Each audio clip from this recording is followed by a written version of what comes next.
Welcome to our Thursday live Q&A. Come on in, tag somebody you care about, because we're about to talk some serious money. As you come in, type $signs if you are committed to your money, if you are committed to saving money, if you are committed to protecting your money. Come on in. Hey, Jay, I see you. Good to see you. Let's make sure we got what we need on Instagram. Hold on. We're going to get started in about 60 seconds. Give a lot of people time to come on in. We do these live broadcasts to make sure. That you have everything you need to save money on a car. Who's car shopping right now, or who will be in the next couple months? I see you, Danny. Good to see you. How's audio? Can I get a signal on all platforms that audio is clear? Can everybody give me a signal? Audio is clear? Clear? Hold on. Audio's clear. Let me just go share this broadcast. Listen, while I'm sharing this broadcast, could the sharers share as well? I know it's a couple people who are always sharing and helping get this message out. I appreciate you all. So tag somebody and start to type your questions. All right, I see clear on Facebook. Clear. Did I get a signal? Clear on Instagram. Beautiful. All right, start typing your questions in. I'm just sharing the broadcast to our Facebook followers. Hold on. Where we at? My headphones just went off for no reason. It's the way. Headphones just went off for no reason. Can y'all hear me? Can y'all hear me? I want to make sure I have my headphones attached to TikTok. I just want to make sure. Okay, perfect. All right, let me go in here and let's just start typing your questions. We're going to get to them in about 15 seconds. I just got to make sure we do all the housekeeping. This live segment is sponsored by my new book. It's a digital book. It's called Car Shopping for People That Hate Car Shopping. 7 Steps to Saving Time, Money, and Avoiding Dealerships. So while we are here for the next 30 minutes, you'll be able to get it for 75% off. We're already rated 5 stars on Goodreads. Well, 4.94 stars to be exact. But we've been able to do very well on Goodreads. Thank you to everybody who has reviewed it. Now, you'll be able to get a copy for the next 30 minutes at 75% off. It's normally $97. But while we're on the broadcast, the next 30 minutes, you can get you a copy. So while we're getting things set up to get started, you want to click my TikTok bio and grab your copy. You want to click the Instagram bio. There's a website in my bio. Or you could go to deshonsbook.com or scan the QR code. Get your copy, because sometimes people miss the countdown and the price goes back to 75, goes back up to $97. Hold on, Instagram. Hold on. I'm trying to tag. Hold on. We got to do what we do. Let's get the tech right. Oh, let me put on Do Not Disturb. Hold on. All right, here we go. Bang. All right. Do Not Disturb. Okay, let's get to it now. Let me get back. Okay, let's get to it. Book is amazing and quite insightful. Thank you, Dr. Cherry. I appreciate that. I appreciate that a lot. Okay, let's get these questions going. We'll be taking questions from all 4 platforms, and I'll just be rotating them all throughout the show. All right. Should I buy a new S-Class 2024 Rolls Royce? That's a matter of personal preference. If you're not keeping it 8 years, then you're going to lose thousands of dollars buying it. You should be shopping for an aggressive lease. What do car rebates mean? Skylar, good question. Skylar on TikTok asked, what are car rebates? Rebates are when a manufacturer wants to incentivize you to buy a new car. They're not on used cars. So if you're leasing or if you're purchasing a new car, some cars have rebates, some don't. Bad thing about the rebates is they're in the control of the dealer. So you won't really see you won't see all the rebates advertised. You won't know if their car has rebates. You can't ask Because sometimes they'll tell you, sometimes they'll tell you some. The only way to reveal the rebates is to get multiple offers. When you start getting multiple offers, you'll see the rebates because your best offer, whoever beats it, whoever wins the bid, that best offer is going to have any applicable rebates. Okay, so you don't just want, and listen, rebates are different than the dealer discount. Discount comes from the dealer. Rebates come from the manufacturer that they give to the dealer to pass along to the customer. Except every dealer doesn't pass them along to the customer. All right, let's go. Instagram, how we look. The best thing to do is, here's how you do it. When you like type your question, but don't send it until you see me answer. When I'm finishing a question, as soon as I finish it, then you send it, because then I'll be able to send it. Then I'll be able to see it. All right. All right, I see a lot of people on Instagram. Type your questions. My car was totaled and hold on, let me make the screen bigger here. Listen to this, man. I saved almost $200 a month on my lease. I love to hear that. Congratulations, Mr. Graw. I have a 590 credit score, but my pre-approval said that I have to put down 25 to 3,000. How can I not put down payment down? Hey, you might not be able to. You got to realize that, I would shop another lender. Try Lend Buzz, new company, startup. The reviews are good. Lend, Lend, Buzz. If you have, you try them. You got to realize any one of you could get a car with no down payment, but there's two people who can't. And that's if you have too much negative equity.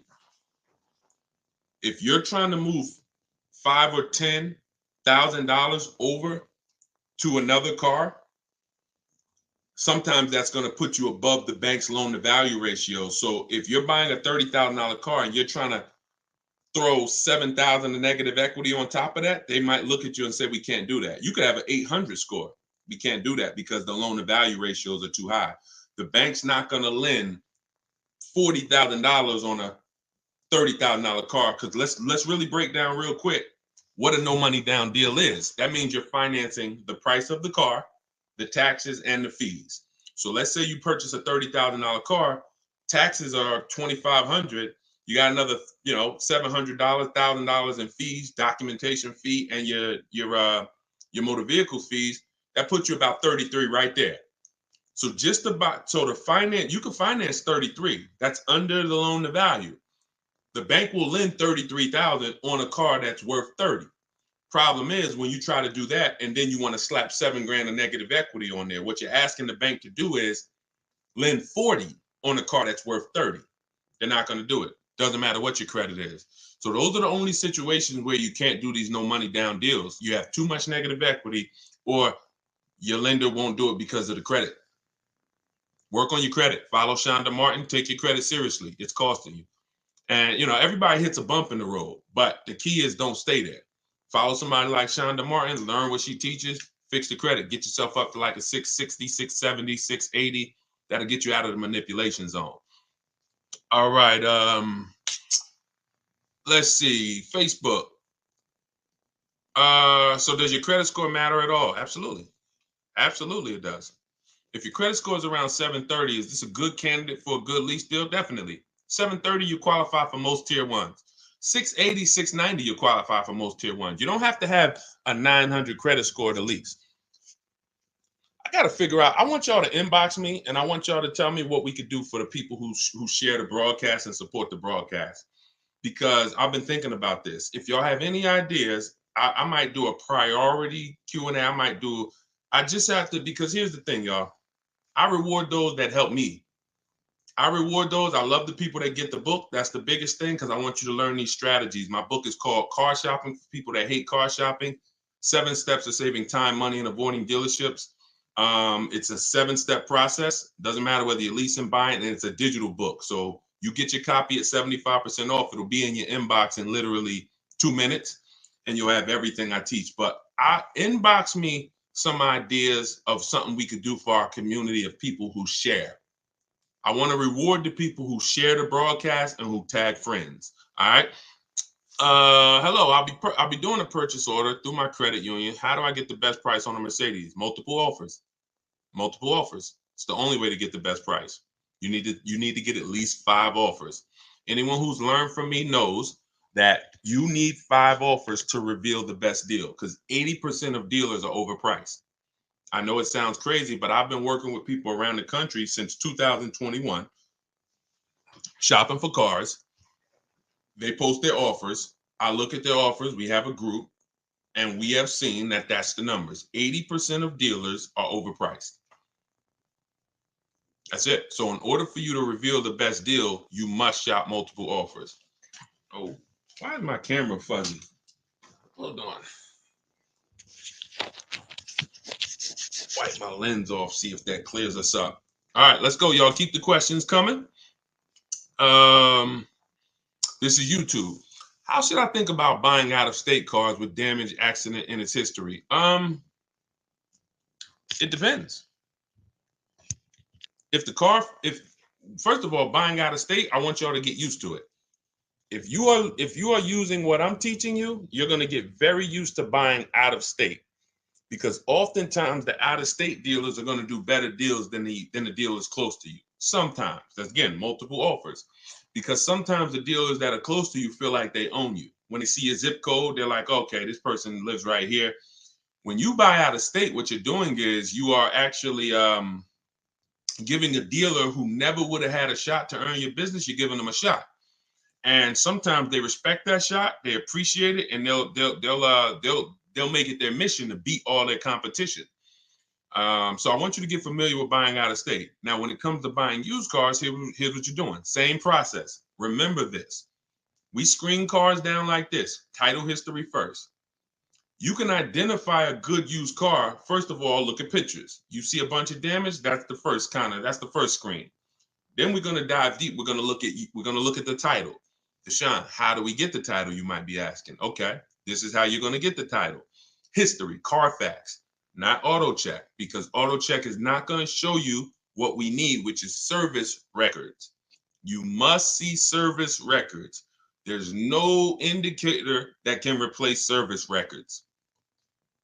I don't care. If there's no service records on that used car, consistent, I'm not buying the car. I wouldn't recommend you buy the car, because if you miss 15 to 20,000 miles of service, you could seriously have done damage to the car. So first thing is we need the Carfax. How are we going to get it?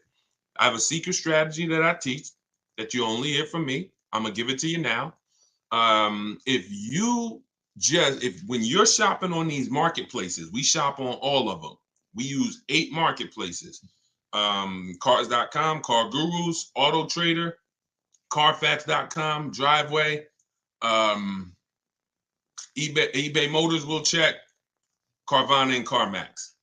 See, because even though I know 70, 80%, 90% of the time CarMax and Carvana is overpriced, it's not 100% of the time. So it's like I compare CarMax to Best Buy. Most of the time I'm going to get something, we're going to get it from Amazon, we're going to get it from Walmart.com. Very rarely is Best Buy going to be the best deal on something, but every now and then Best Buy is the best. So if you're not checking them, you're leaving money on the table. So we open up those marketplaces. You're not going to see, sometimes you'll see Carfax included, and sometimes you'll see purchase a Carfax. What we do is we skip, you don't know this, but now you're about to know this. Most dealers have a contract with Carfax. So on their website is the Carfax, not on the marketplace that they're paying to advertise the car. It's on their website. So what we're going to do is we're going to hop off the marketplace, go to the dealer's website, and we're going to look to see if they have the Carfax there. Once we get it there, we can see the Carfax. We can see if it's a frame damaged vehicle. We can see if it's a X rental, if it's a salvage title. That's the first indicator. Then we move to service records. Then we look at accident history. If the accident is a couple different types of accidents, this is all in my book. If you don't want to remember this, you're like, Deshone, I don't have time. I got to go back to work. You grab your copy of the book in my TikTok bio, 75% off. As long as it's not, you didn't hit 0 yet. And in my Instagram bio, or go to deshonebook.com, scan the QR code. Anyway, get your book for 75% off. Be in your inbox in 2 minutes. So now we're scaling it down. And then once we look at the accident history, there's 3 different types. You're going to see something that says accident, but vehicle was drivable. That's a good sign, because people could have a fender bender in Walmart. If the cops are called, it's going to be on the Carfax. Anything where the cops are called, it's on the Carfax. So what you have to be able to do is discern through wisdom and through understanding, is this a serious accident or was this a fender bender? If the vehicle was drivable, that means it left the scene of the accident drivable. If it says vehicle towed, red flag. I don't get those. If it says airbags deployed, red flag. I don't get those. So, those are the things. And when you do that, you'll have confidence, even if you're buying a used car out of state, and then we verify the fees. We verify what the original MSRP was, so we know what the discount is. You need to know. Look, y'all, how many people have bought a used car in their life? Type U. If you've bought a used car in your life or you plan to buy a used car, I want you to type a U. I'm about to tell you something. There's many people who are never going to tell you how to truly know a great price on a used car. This is something I created. We call this the true value percentage. The true value percentage is not the discount the dealer is giving you. It's the discount from the price when it was new. Very important. There's nothing more important. You don't have a good deal unless you got a big discount off of the price when it was new. See, the dealer could give you a discount. When I was shopping for my Infiniti, some of you know, I had 4 Infinitis I narrowed it down to. When I pulled the price of each one brand new, the one I ended up getting was $54,000 brand new, and it was a 42% discount from when it was new. The other ones, the price they were asking was a little lower, but the original price of the vehicles was also lower. One was 46, one was 48, one was 52. So if I would have bought any of those cars because the asking price was a little lower, $1,000 lower, I would have not truly gotten the best deal. The best used car deal is the one with the greatest percentage discount from the original price. That's what we do. Let's go. Keep the questions coming, y'all. Let's keep it going. We're going to try to get through as many as we possibly can. Let's go. Is cardiac reports? I'm guessing you meant Carfax reports, or should we look into other websites? Carfax is what we use. That's what I was just talking about. We don't really use anything but Carfax, because when we find another report that'll get us the service records, then we'll use that too, or we'll use that instead of Carfax. What to do if you're $11,000 upside down on a 4-month-old loan? Stay in the car. Stay in the car. Cars are not made to be flipped that fast. Stay in the car. Why are you trying to get out of a car that you just got 4 months ago? And somebody told you could do that and not lose tons of money. I'm telling you that you can find a dealer. Even if you found a dealer that would shoehorn you into a car, bad for you. So you can't buy a car that quick. Y'all know who's been on here, who's seen the depreciation curve. So as some of you tune back in, and somebody, if this is your first time on a live with me, type a 1. First time. What we talk about is something that you got to understand. It's called the depreciation curve. Your vehicle goes down in value like this from the day you buy it. You buy it today here, it's dropping like this. Now, about 7 to 8 years, it starts to look like this, which means after about 7 to 8 years, the same price your car was worth last year is going to be close to that. If it was worth $10,000 last year, it's going to probably be worth about $9,000 this year, $9,200. You're not losing that much because you've outlived the depreciation. This is for long-term owners. I see all the people. Can we send a welcome to the first-time people? Everybody who's been on here, can you send a welcome to the people who're here for the first time? We got a lot of people here for the first time. Okay, everybody who's you've tuned in before, just type welcome. This is the depreciation curve. So if you are buying cars and you're switching them in this period, which is the 2 to 7 years, you shouldn't be buying cars. You should be shopping for leases, aggressive leases, not these leases that you see on commercials. Those are not deals. But if you are like Deshone, I want to keep my car that long, that's when you win. Who has a car outside that's been outside? They've owned it for at least 8 years. Type of K for keeper. We call those cars keepers. That's a car we're not planning to switch. We don't care about the depreciation because our plan is to use up most of the value. Y'all follow me? When you are buying a car and your goal is it's going to be a keeper, you think about the depreciation curve. That's what you think about. And if you're not going to keep that car long enough to have that depreciation level out, you shouldn't be buying it, because that's where the reward is. That's when you've won. It's not when you paid off the car. You can pay off the car in 2 years. Don't mean the car ain't losing value like this. You've won when the car when you've made it to this part of the depreciation curve. That's when you've won. If you have no goal, Deshone, I'm not keeping a car that long, then you should be shopping for an aggressive lease. I know they told you leases were bad. They lied to you. And they lied in ignorance. They didn't know. But they talk like they did. I call it confidently wrong. We call that confidently incorrect. Dangerous. Yeah, you definitely. 2012 Ford Sports Track, definitely. Good job. All right. How do you shop for a lease anyway? Aggressively. Multiple offers. Multiple offers. As I said when we started the show, when you start shopping, you're going to see what I'm about to tell you to be true. 80% of dealers are overpriced. But we don't care about the 80%. We care about the 20% that are going to make us the best deals. And you're not going to see that until you shop multiple offers. You could do it my way. I teach to do it online. In my book, I have a strategy called the 25 to 5. This is for new cars and leases. We connect with 25 dealers online. Takes us about 20 minutes. Deshone, that sounds crazy. Yep. Because when you know what to do, what to say, and you're using my templates, which are copy and paste. First template is my initial contact, when we tell the dealers what we want. Great. Another benefit of shopping 25 to 5, not just to get 5 offers. The goal of the 25 is to get 5 offers. We're shopping out of 25 dealers' inventories. So while I'm looking for a black Honda Accord, and I'm shopping out of 25 dealers' inventories, you're looking for a black Honda Accord, and you're going into one dealer. They might tell you, oh, we don't have that one. You go into another dealer, oh, we don't have it. We're touching 25 dealers. So we're shopping out of 25 inventories. Now, once you do that, that's my way. Using my scripts, everything is online. You're not talking. You're just copy and pasting. My scripts are in my book, Car Shopping for People That Hate Car Shopping. Digital book. Down. That's another reason it can't be print. There's so many reasons why I couldn't make it a print book. Can't update it. But that's another reason. I have my scripts in there. You open up the link, it opens a document, and you copy and paste.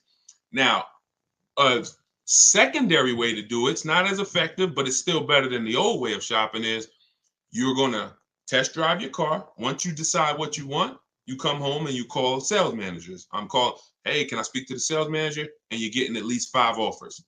I wouldn't speak to a salesman because all they're going to do is just put you through hoops and it's going to be painful.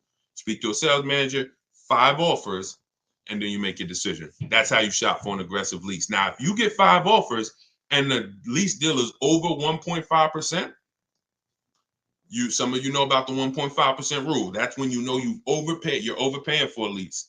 That means it's a bad lease program.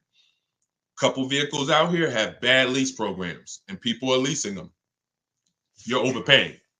You're overpaying. You're paying too much for a car you're giving back. Do you ever visit car auctions? I don't. Let's go. Instagram.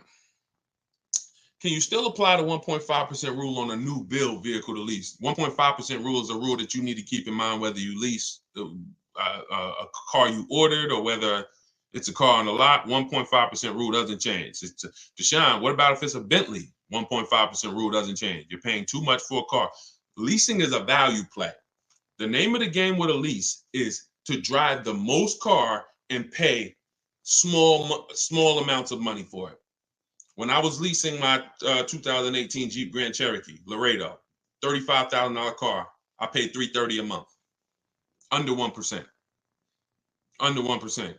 Over the course of 39 months, I believe I paid about $10,000, $9,000 and change. Just all you do is take 330 times 39. That's how much I paid over 39 months for a $35,000 car.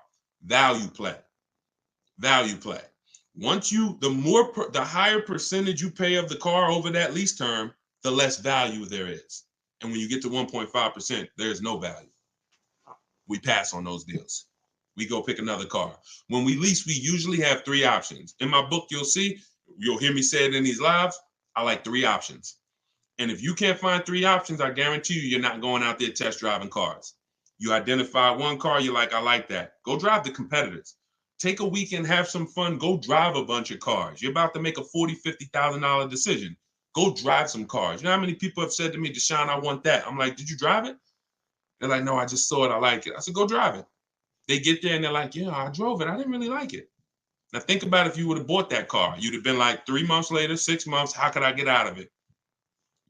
So we do ourselves a disservice because we're not shopping. And I know why you don't shop is because you've been programmed to be nervous shopping. You do it what you do my way.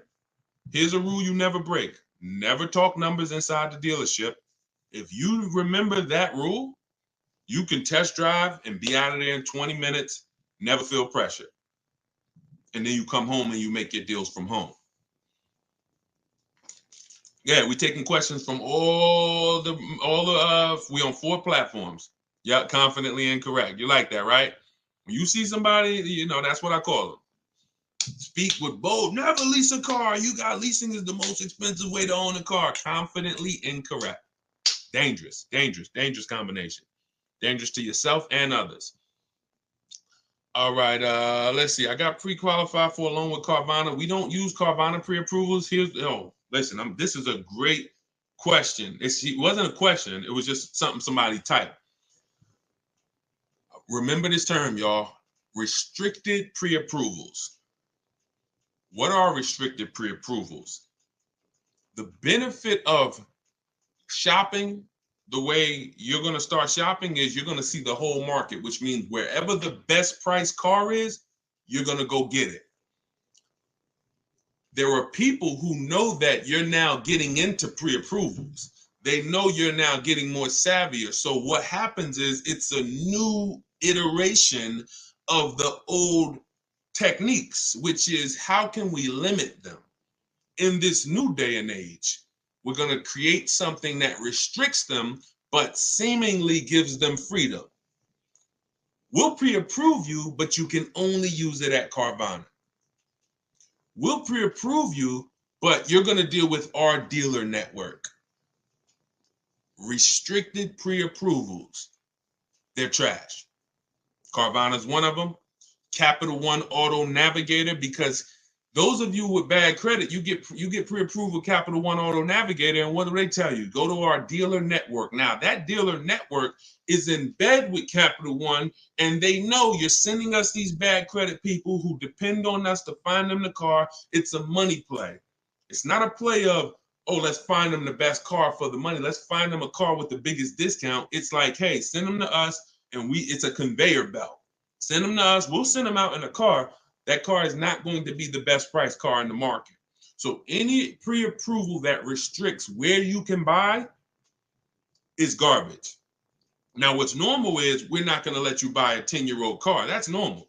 Them not letting you buy a car with, 10 years old, or not letting you buy a car with more than 80,000 miles, that's different. These are boundaries, not restrictions. Boundaries are different than restrictions. Restrictions mean you're going to go deal with our guys.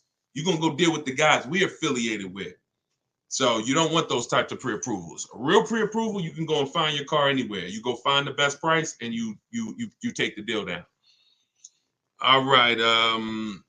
What is the best way to end a lease? John, we never end a lease without doing an equity assessment. This one's from Facebook. We never end a lease without doing an equity assessment. Could y'all keep shooting the lights up on TikTok? You spending time with us, just keep tapping the screen, because what you're doing is you're letting TikTok know we talking something over here that a lot more people need to hear, and they just keep sending more people. So appreciate y'all running those lights up. Just keep tapping the screen. Yeah, we never end a lease without doing. Listen, I want y'all to be honest. I'm the bad news first person. I'm not here to. Some of the things you're going to hear from me, the 1.5% rule, the way you shop, rebates you didn't know about. you're going to come to yourself and say, not understanding leasing, you're going to say, dag, I've already lost money. So that's okay. So, but it's my job to share not just the new strategies, but the bad news so you stop doing that. Who's returned a lease, just dropped it off at the dealership before? Like, type me if you've dropped the lease off and just, either left it with them or you just, you got a new lease from them and just dropped the old one off. Okay, a lot of people. So I'm telling you that you can never return a lease again. First of all, from 2020 to 2022, into the pandemic, we had people selling leases. I sold my Jeep, that same Jeep Grand Cherokee lease I was telling you all about. I sold it and I made $10,200. Now, during that time, prices on cars were up $7,000 to $15,000. 12 to 15 were like the trucks. If you had a truck, a pickup truck or SUV, they were worth like 12 to 15 grand more than the normal price. Cars were worth 7 to 10 grand more. So it made resale values high. Whenever a car's resale value is high, you got a high likelihood of making money selling it at the end of the lease. But you can never return a lease without doing an equity assessment again. And here's how you do it. This is step 2 in my process. In my book, it's called Car Shopping for People That Hate Car Shopping, 7 Steps to Saving Time, Money, and Avoiding Dealerships. It's step by step. Step 1 is you need to know whether you're leasing or purchasing, because that's the foundation. Step 2 is the car you have, we have to see what position. Is there any money in it? Is there any equity in it? Or is there negative equity?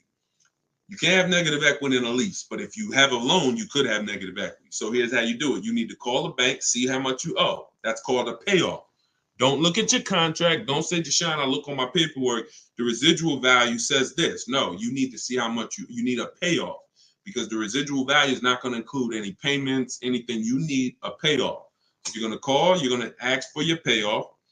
If you have a lease, you're going to ask another question. Do I have a third-party restriction?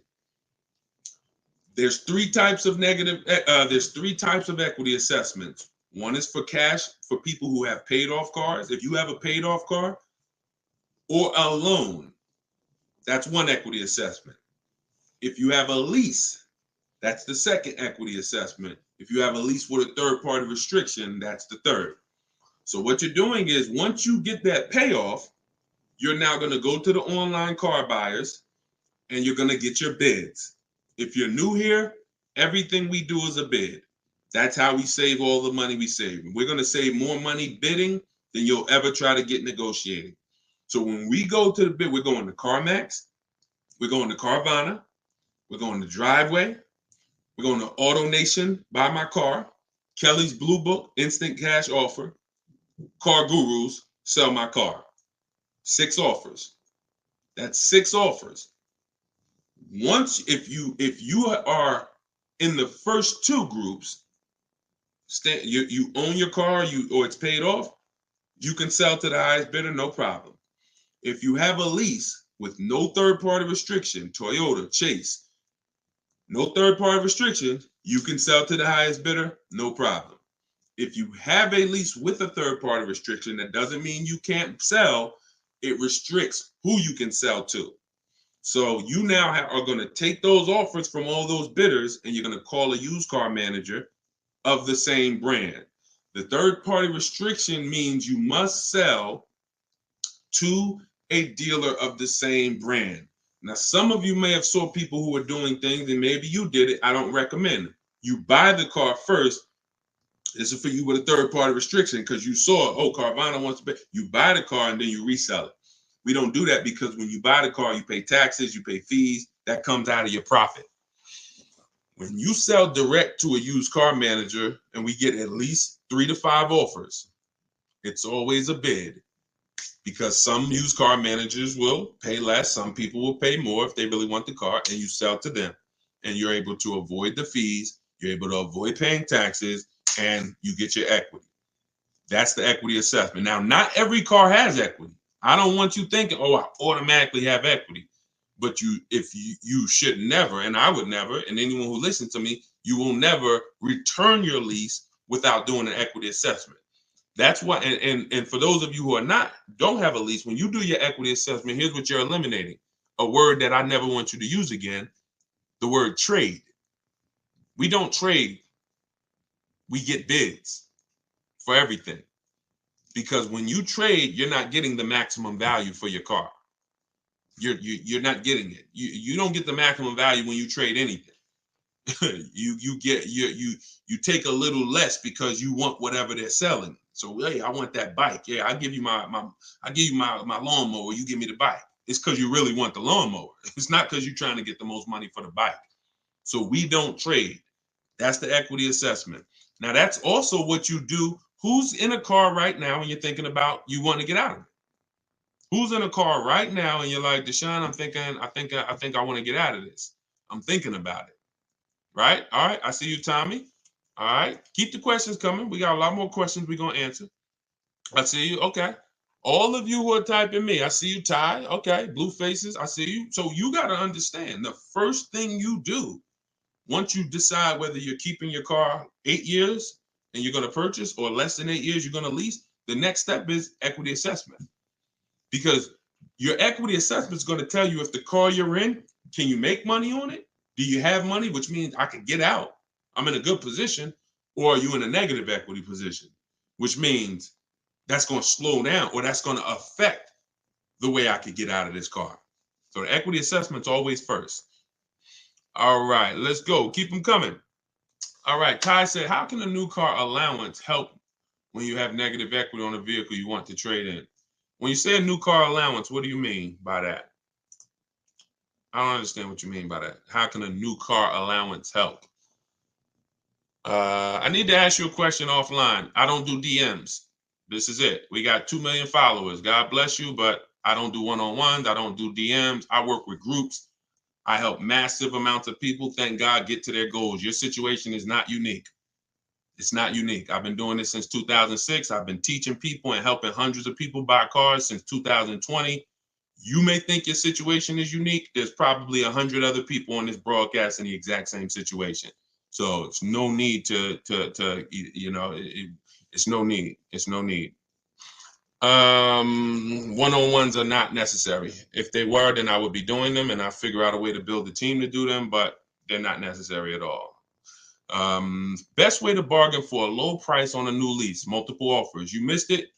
Anyone who wants to see the replay goes up on Facebook. It goes up on YouTube as soon as we end the broadcast. But we did talk about multiple offers. Everything we do is a bid.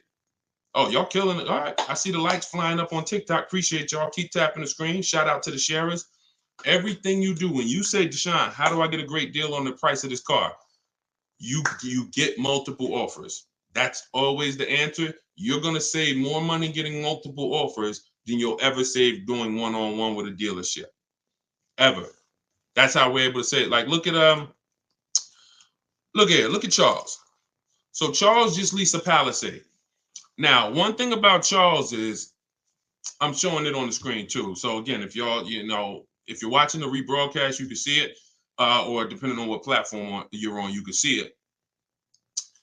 He picked up a Palisade. The Hyundai Palisade is probably top 10 most popular SUVs, especially all through the pandemic. People were paying. Some of you might have one.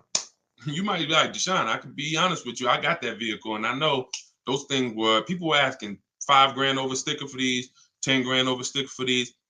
He got a $48,000 one, and he's paying $597 a month. $597 a month. He said, I reached out to 35 Hyundai dealers. He did it my way, so he's at home. He's using what's in my book. For those of you who just jumped on, my book is called, it's my new book. It's called Car Shopping for People That Hate Car Shopping, 7 Steps of Saving Time, Money, and Avoiding Dealerships. For the next 30 minutes, you can get your copy at 75% off as part of our launch. Click that picture of me on TikTok. Click that website. Before the timer runs out, you can get it. It's normally $97. You can get it for $24. It'll be in your inbox in literally 2 minutes. Same thing with Instagram. Go to my Instagram bio, get your copy before the timer hits 0, and the price goes back up to $97. So what he did was he used the computer route. He said, I connected with 3,500 Hyundai dealers. I got 10 quotes back. The offers range from 1.23 to 1.6. What I always tell you, if you shop correctly, when you get multiple offers on a new car or a lease, you'll always see a $3,000 to $5,000 difference. And if you're shopping for a luxury car, it's the same way. You'll see a bigger difference. Some of you were on, I showed Kimberly's deal on her Maserati, where she saved 20 grand on her brand new Maserati. So he said, I'm a high mileage driver, so he's very price conscious. Made the decision, and look, 48,000, he's paying $597 a month. Now, what I always say to high mileage drivers is, once you shop your offers, you shop them with 12,000.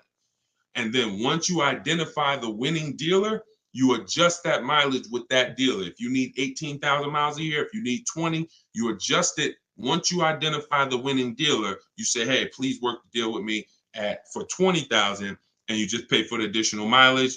And he's probably going to leave out of here with his additional high mileage at probably still under 700 a month. When people are driving this same car paying $900 a month, because a $48,000 car, some of you know, every $5,000 is $100 a month. So that's about $1,000 car payment for people who are buying a Hyundai Palisade before they put their money down. $1,000 car payment. He's paying $597. All right. Deshone, thanks for what you do. Appreciate you, Mopar. Thank you. I love this, man. I absolutely love it. And you know what? I get excited about people who are excited about their money. That's what I get excited about. People who care about their money, who are going to show up, people who are I connect with people who are into financial literacy, who are about saving money, who are about learning new techniques, new ways to do things.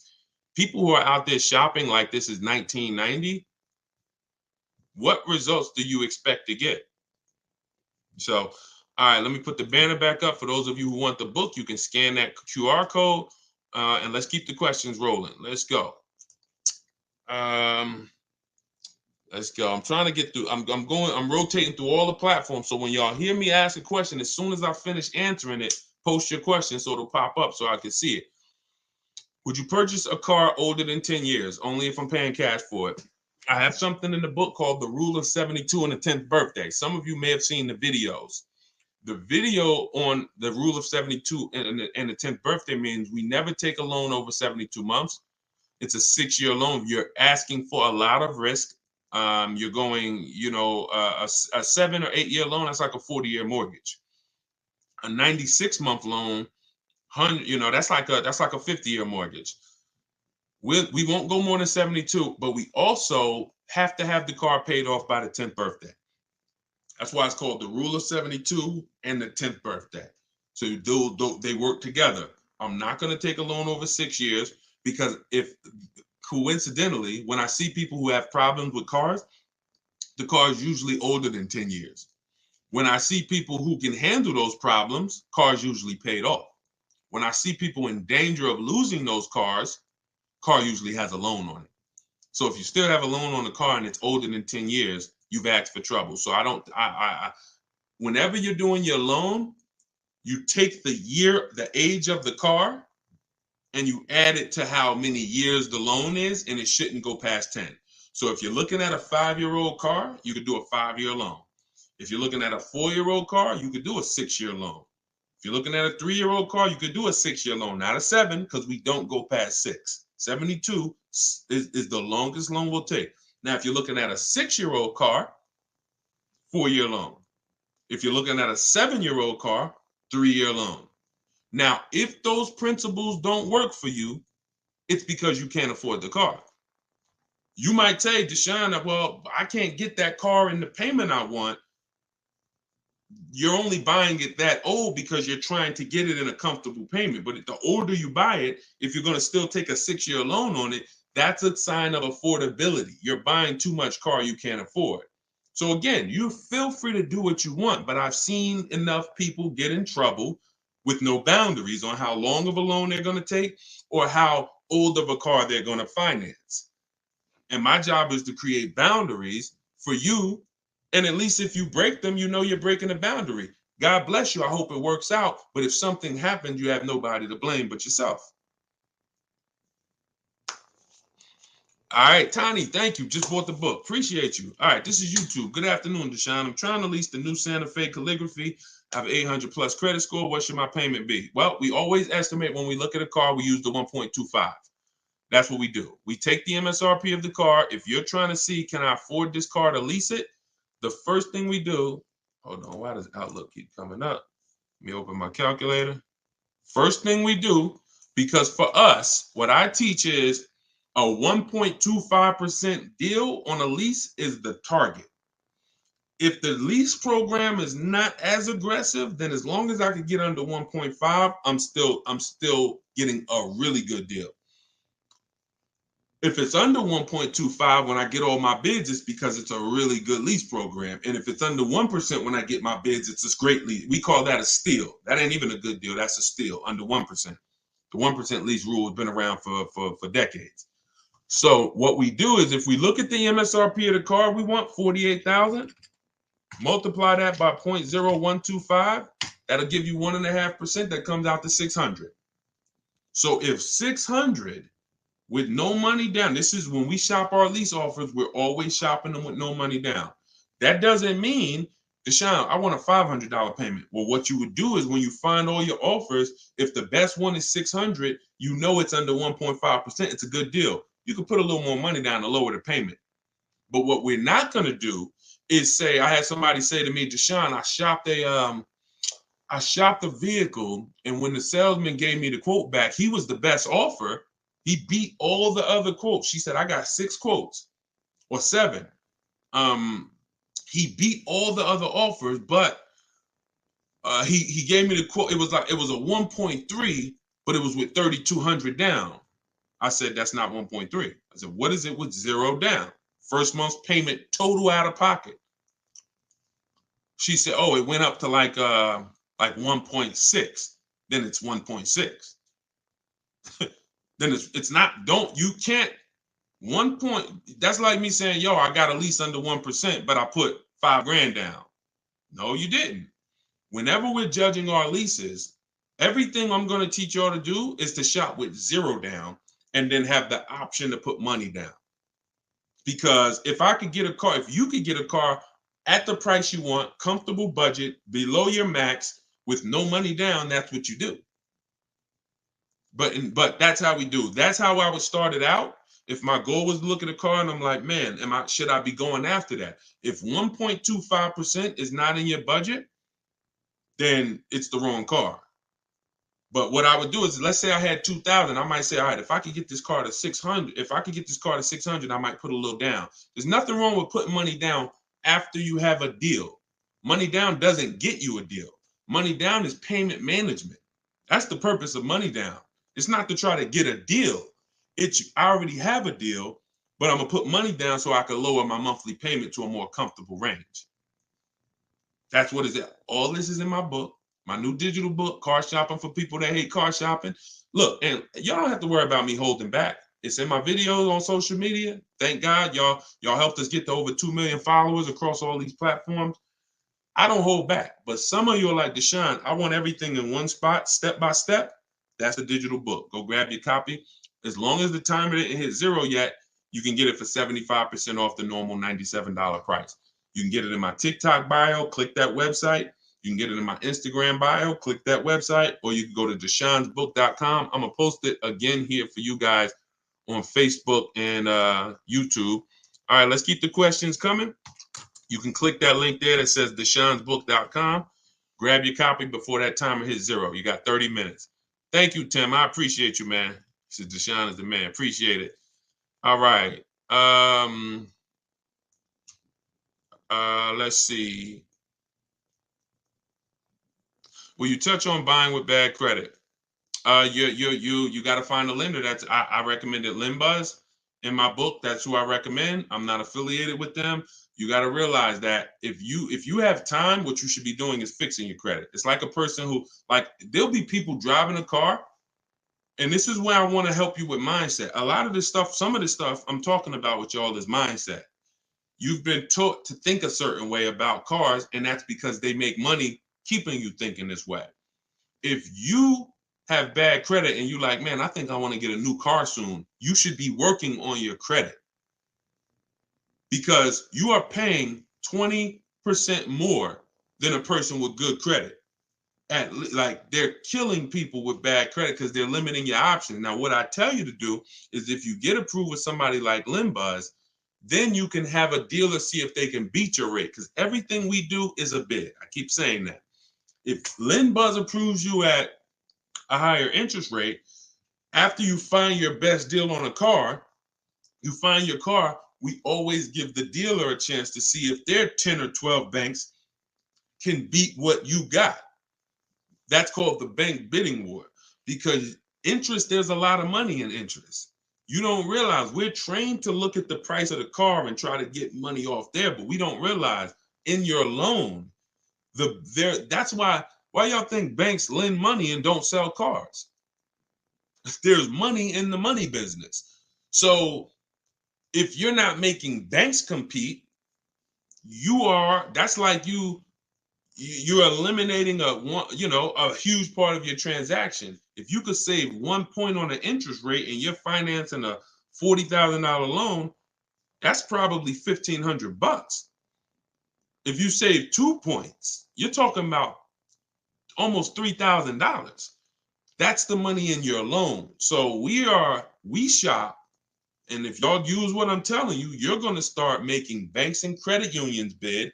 We do this after we get our car, though. And we don't let anybody access our credit with a hard pull until after we found our car, because that's when we can start the bank bidding war. The credit bureaus allow you to have multiple people run your credit within a short period of time. And when that period closes, it's going to weigh on your credit like one hard inquiry.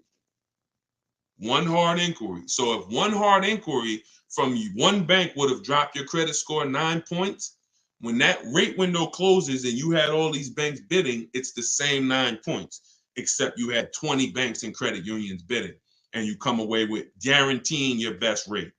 Which, what do we call that? Who was on here yesterday? I don't know, but what do we call when we can guarantee that nobody else could have beat the price? Starts with a P. And it's something that we get with other things when we buy other items. But when y'all do it like this, you're going to be able to get it with a car. Let's see if anybody knows from yesterday. We might have a bunch of new people on here, so I don't want to assume. It's called price assurance. Price assurance. Price assurance means you guarantee, not you hope, not you driving down with your new car and you saying, oh, you think we could have did better? You think I should have asked them? I should have asked them for like another $500. You don't have price assurance. Price assurance means I guarantee nobody could have beat this loan. I got the lowest interest rate. I guarantee nobody could have paid me more for my old car. I got the highest bid. I guarantee I couldn't have found this used car for nowhere else within 100, 200 miles because I saw all the options. Price assurance. When you use this, you're going to have it. When you use the bidding system, stop negotiating and start making people bid. All right, let's go. Jeff said, don't trade. Call the lender to find your payoff, then get offers from the sites that pay cash for cars to see how much negative equity you have. There you go. Way to go.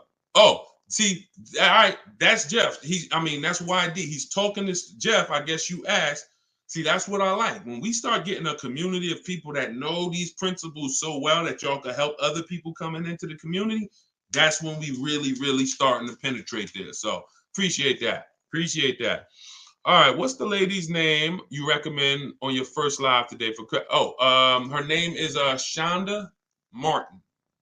Shonda, she's on every platform, and her company is called Road. Her brand is Road to 750 Plus.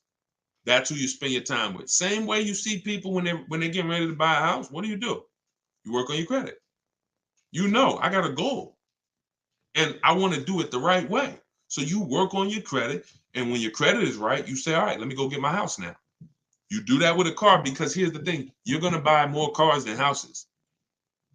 And if you can't qualify for a lease right now, but you're like, Deshone, I know I'm not keeping the car 8 years, then you should be, and you're like, I can't qualify for a lease. Your mission should be to qualify for a lease.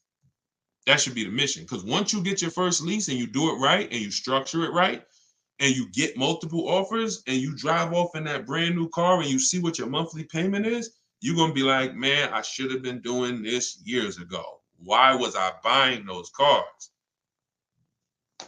So get there. All right, let's go to Instagram for one. Instagram. I see a lot of people on Instagram sitting, but I don't see too many questions coming in.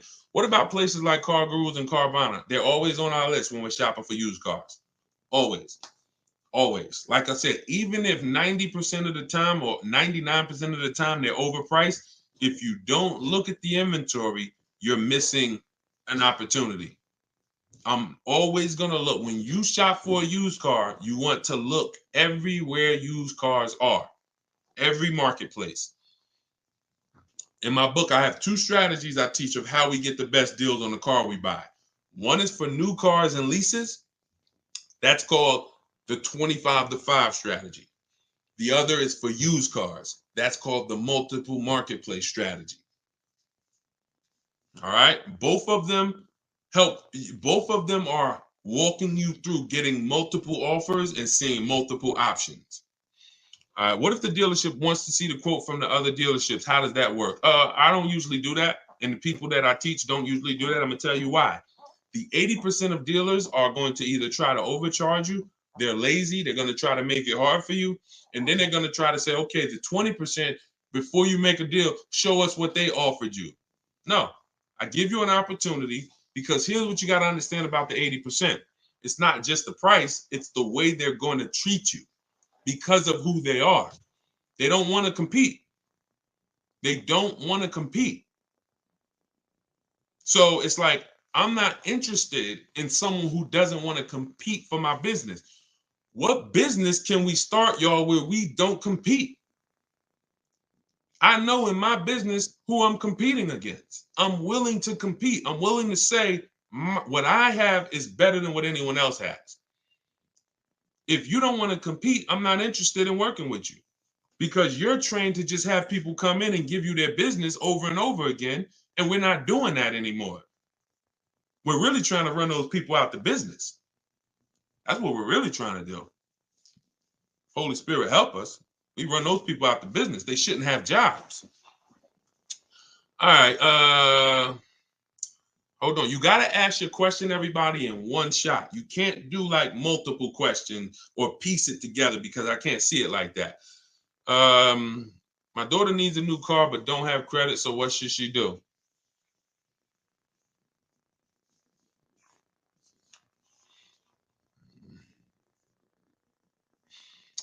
My daughter needs a new car but doesn't have credit. What should she do? Scrape together some cash and get her an inexpensive car.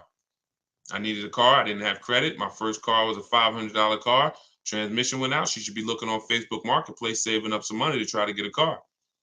Walking into a dealership like a lamb, coming in, oh, I have no credit, but I need a car, and you got sharks and wolves looking at you. Yeah, they'll put her in a car. But when you see those numbers, that car is going to follow her for years and years and years. So it's just like, look, y'all, I think, and we can hear this, that car buying has not been taken seriously. And that's what has caused the problems that we are trying to fix at this point. You don't take listen, there's no other transaction that has the magnitude, price wise, of a car that people don't take serious. Only cars. If I told you you could start a business, even if it's a business you wanted to start, but it's going to take you $5,000. How serious? On a scale from 1 to 10, 1 being I'm going to do it in a weekend, 10 being I'm going to take it extra serious. How serious are you going to take that? Just $5,000. You can start a business that you want to start. How much research you going to do? How much due diligence you going to do? How prepared are you going to try to be? Scale from 1 to 10. 1 being I'm going to do it like I do, and 10 being, yo, I'm going to take this joint serious. That's $5,000. I don't want to lose that. Most of you would say, right, almost 10. Cars, they programmed you to think, oh no, this is a 1. Don't take it serious. Don't. You don't need this. All of that extra stuff, having strategy and like understand, you don't need that. That's the problem. But what you got to ask yourself is, why did they teach us? Why did they program me to shop like that? Because it makes them a lot of money. You not taking car buying seriously? You thinking, man, I could come in, I could do this in 2 hours. You at the grocery store in 2 hours. You spent $250. You at the car dealership for 4 hours, you spent $40,000. So all I want you to do is slow down, have a strategy, plan, and make the right move. And if you care about your money, this is gonna make sense to you. If you care about your money and this is making sense to you, type dollar signs. If what I'm saying to you is making sense, type dollar signs.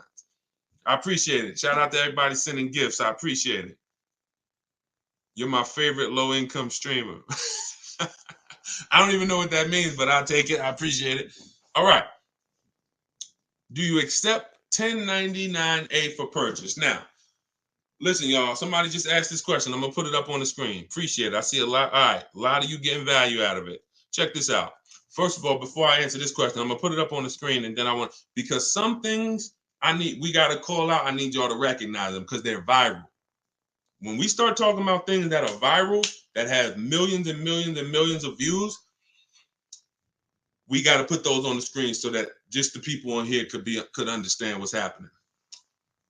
Before I answer this question, those of you who just came on, this whole show is sponsored by my new book. It's a digital book. It's called Car Shopping for People That Hate Car Shopping: 7 Steps to Saving Time, Money, and Avoiding Dealerships. It's a 7-step process. It's step by step. And the way I have it, it's a digital book. So you are not reading something that doesn't apply to you. If you're going to buy your car and keep it long term, I'll walk you down a path. You're not reading about leasing. I don't want you having to read over leasing to get to the information about purchasing. So what it is, it's like if you remember Mario in the warp zone, you warp and it'll take you here. You get to a section in the book and I say, if you're keeping your car 8 years, click this link and it warps you to that section. If you're keeping your car less than 8 years, click this link. It warps you to that section. Another reason why I couldn't do a print book. So some of you who've been on here, I've talked about several reasons why I couldn't do print, but I want to update it.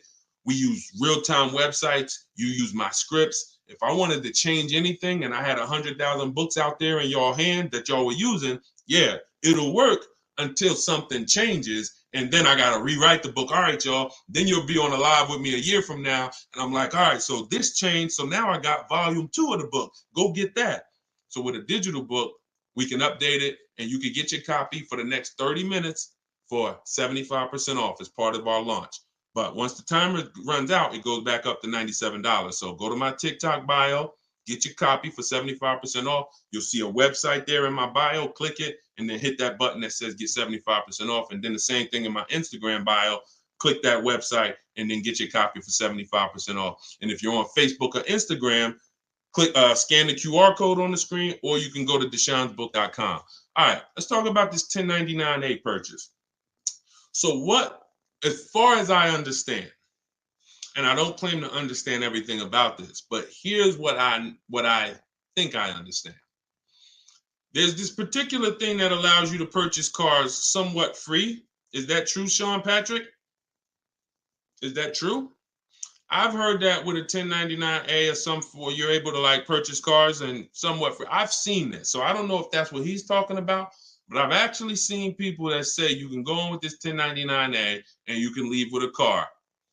Why don't we see people that are doing this?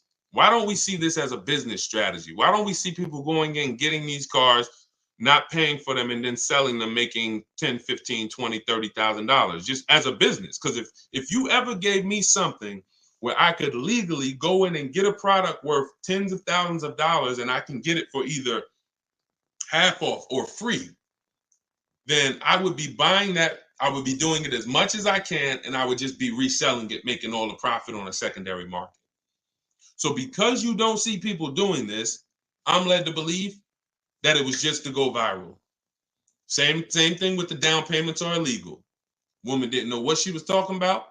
She just decided to come on TikTok and say, down payments are illegal. Ask about truth in lending. She sent millions of people, or at least hundreds of thousands of people in the dealership saying, hey, down payments are illegal. Do y'all participate in truth in lending?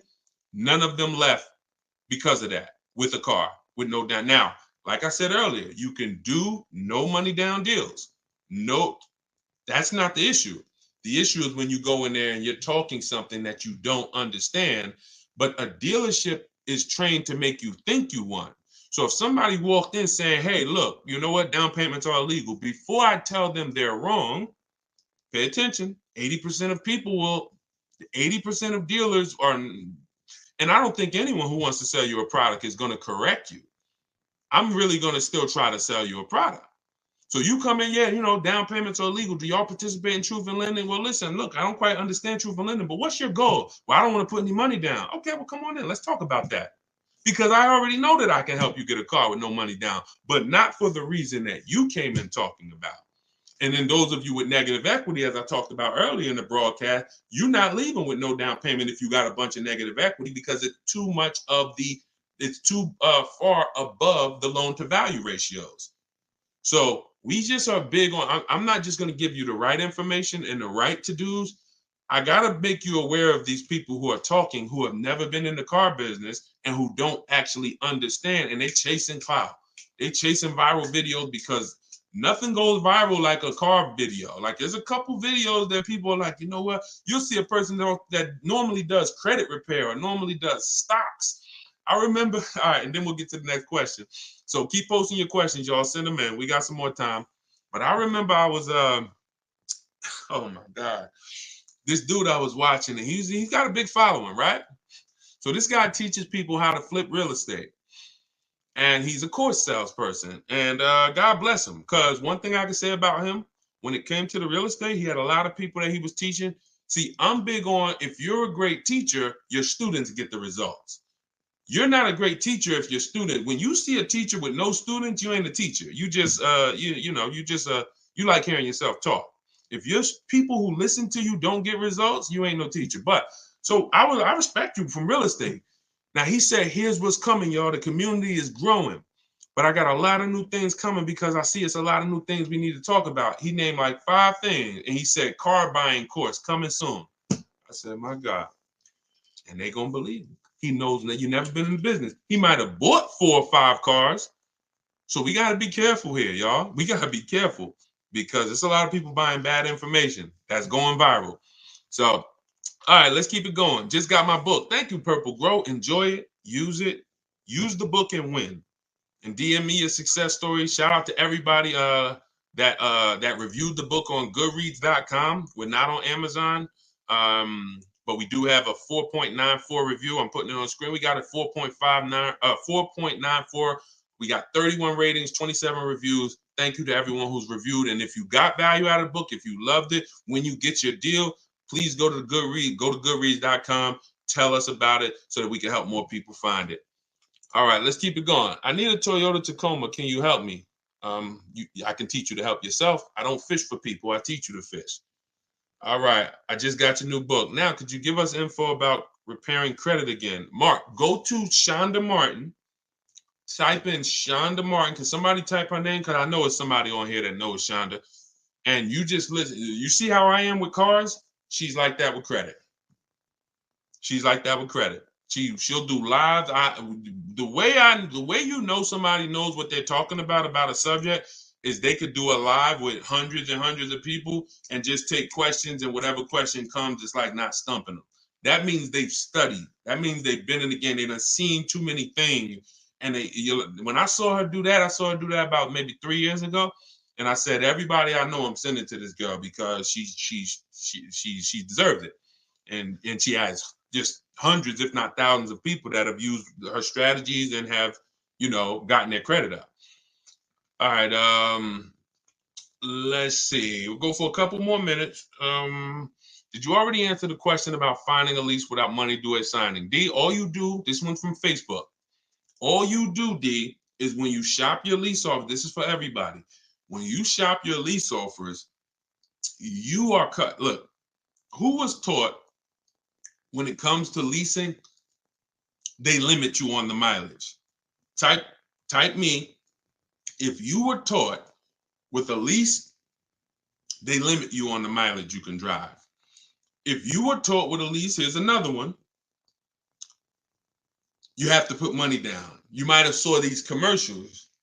Now, like I said earlier, and that you'll always hear me saying, you tell everyone you know, those leases are not deals. Those are packaged profit offers where the dealers make a good amount of profit. Those are not deals. Like, for example, any deals you see me show from people, when you get your lease deal using these strategies, you're going to look at your lease deal and you're going to look at the commercial.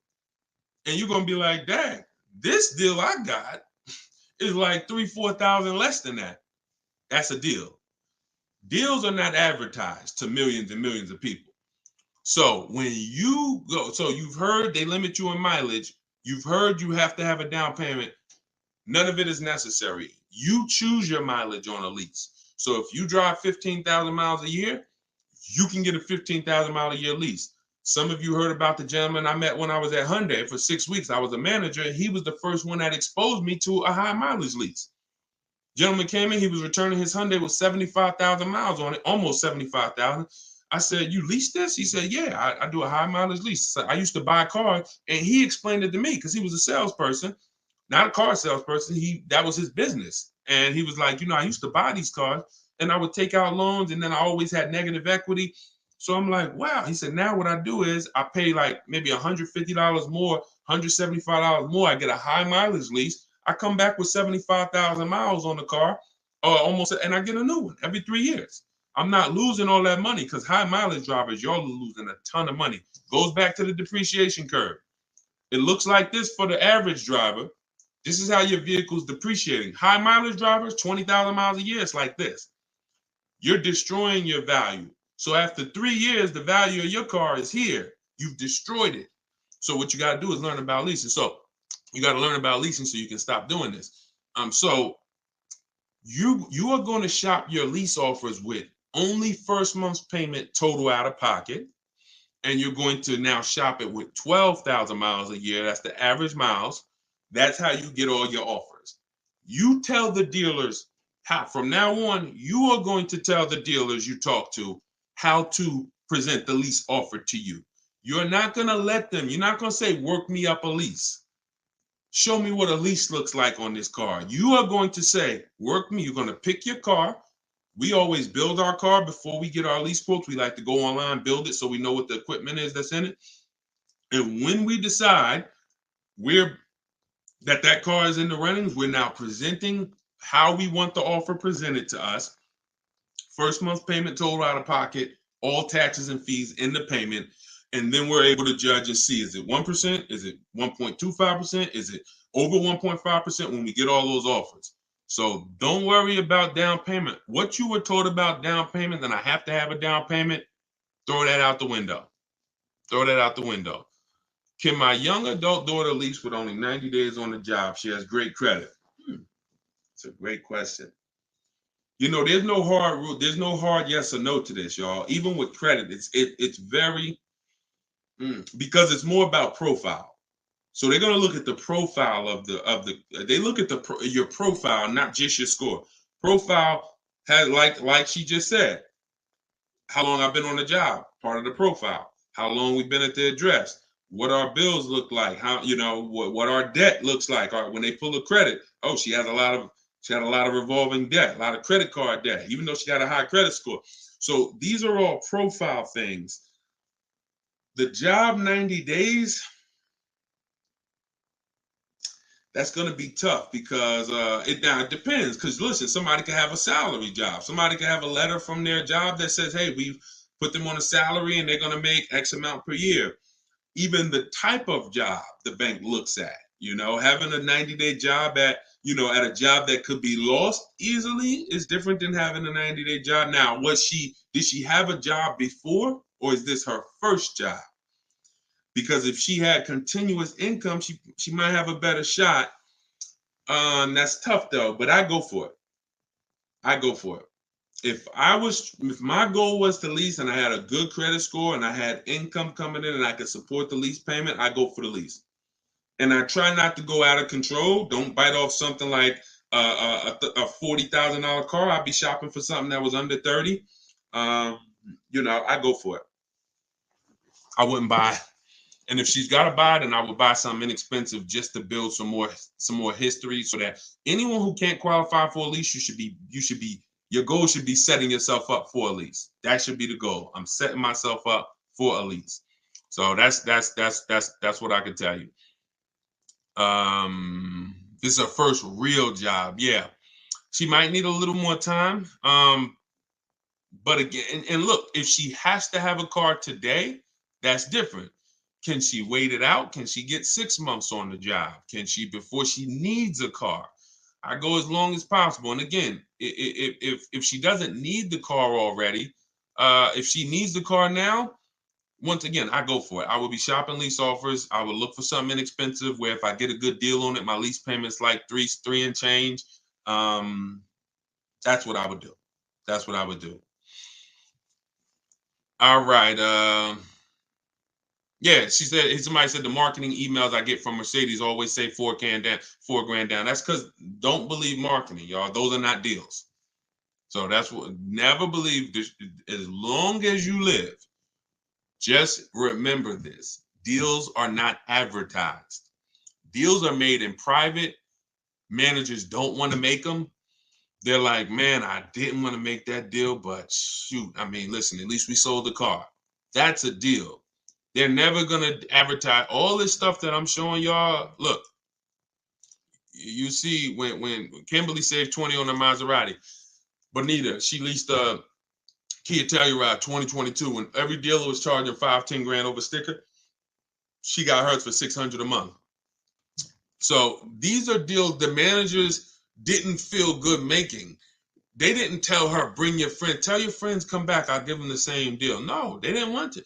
Deals are made out of like, all right, at least we sold the car.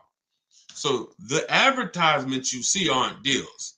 The advertisement you see, 100 of you could come in and ask for that. If they got enough cars, they'll gladly give you that because it's not a deal. So, all right. Okay, y'all. Listen, we went for about an hour and 20 minutes. Listen, we'll be back. I'm working on something. First of all, just so y'all know, in case you just jumped on, everything that I'm teaching you, you'll see it in my free videos all over social media. But one thing y'all are going to understand now is there's different strategies for different people. There's no one size fits all car buying anymore. That's costly. So when you actually get custom strategies for your situation, you're going to save money because it's made for you.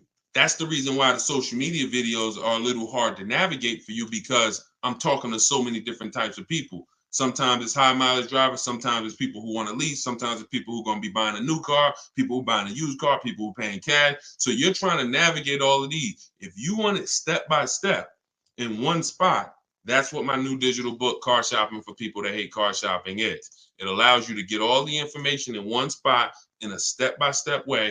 And as part of our launch, we're doing 75% off. It's normally $97, but you can get it for 75% off for 30 minutes, as long as you didn't miss the timer. When you click my website, which is in my TikTok bio, click that picture of me, and then you'll see a website. Same thing on Instagram. Go to my bio, you'll see that website, and then hit the button that says, get my new digital book 75% off. It'll be in your inbox in 2 or 3 minutes. You can start using it. You can start winning with it. If you're on Facebook, I'm going to post this link one more time for you guys on Facebook and YouTube.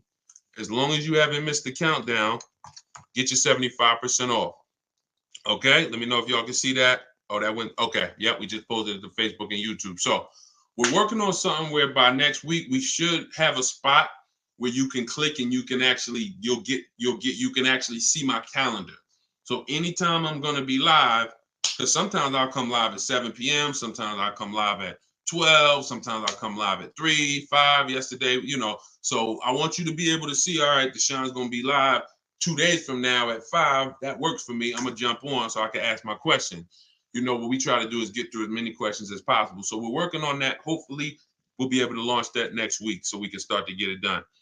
Javon, it's still saying $97. All right, that means you missed the countdown. Now, here's what I did. because this was happening, I had my team, we made an emergency link.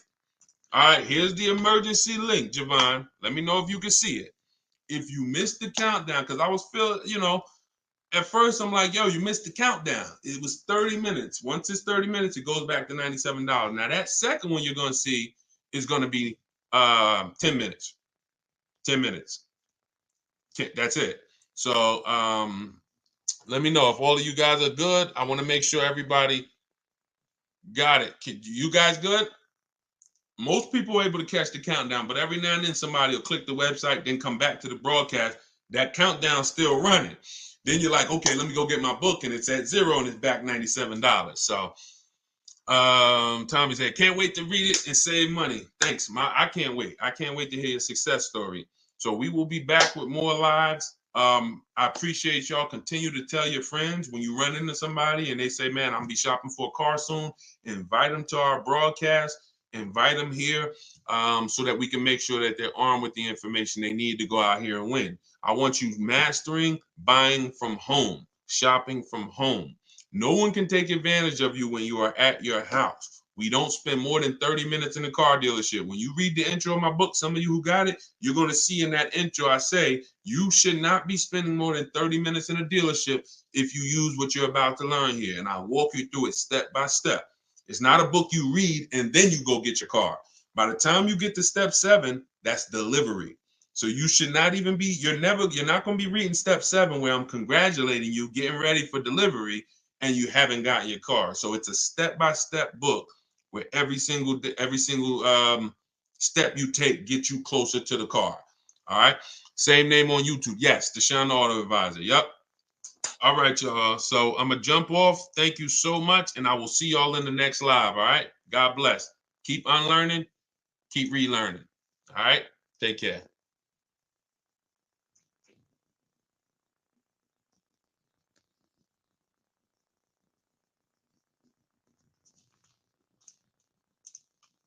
Car shopping in the next 12 months, type me in the comments. If you are car shopping now or in the next 12 months, type me in the comments.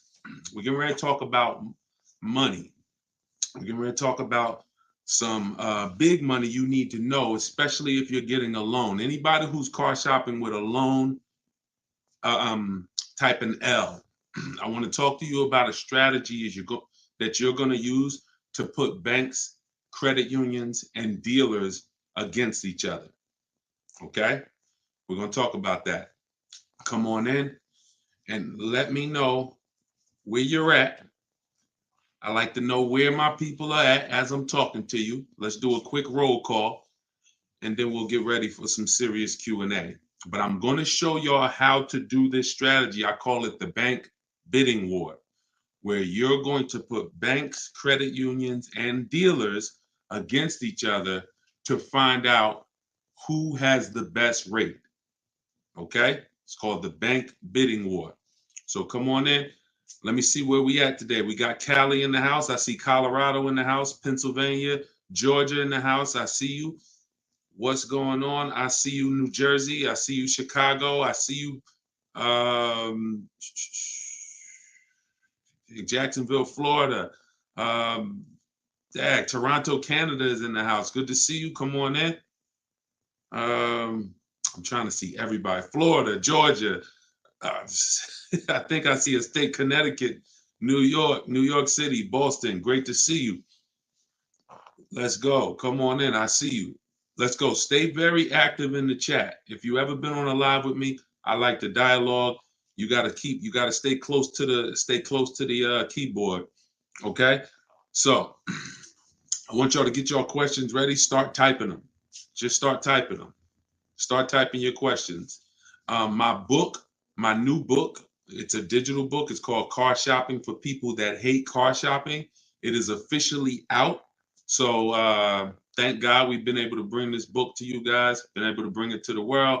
It's already rated 4.94 on Goodreads.com. We got 31 reviews. So everybody, while you're watching, you can get a copy immediately for 75% off as part of our book launch. So all you do to get yours, you won't leave the broadcast, is go to my TikTok bio, or go to my Instagram bio. If you're on Instagram, click the link and get your copy. You'll see a button there when you click the link that says 75% off.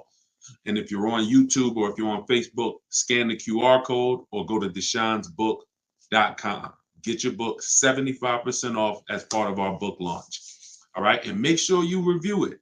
I love the reviews. Thank you to everybody who's reviewed it. All right. Do they all have to run your credit or is it a separate hit? Nope. When you do this right, we're talking about what I call the bank bidding war. Who's ever wondered if they really got the best rate? Be honest.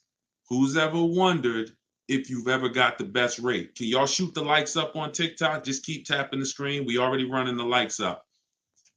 What I'm about to tell y'all is how you never wonder, okay? Bids. We got to go from dealing with one person to getting bids. And here's how it works. There's something called the rate window. The rate window is a particular period of time where the credit bureaus allow you, me, to have multiple banks and lenders access our credit to give us a loan. Within a certain period of time, it's only going to weigh on our score like one hard inquiry. So if you have successfully shopped your rate, you've gotten 10, 15, 5, 20 banks to run your credit so that they can give you their best loan offer, but you're doing it within that window. So here's how you do it. You don't go into dealerships and just let them run your credit.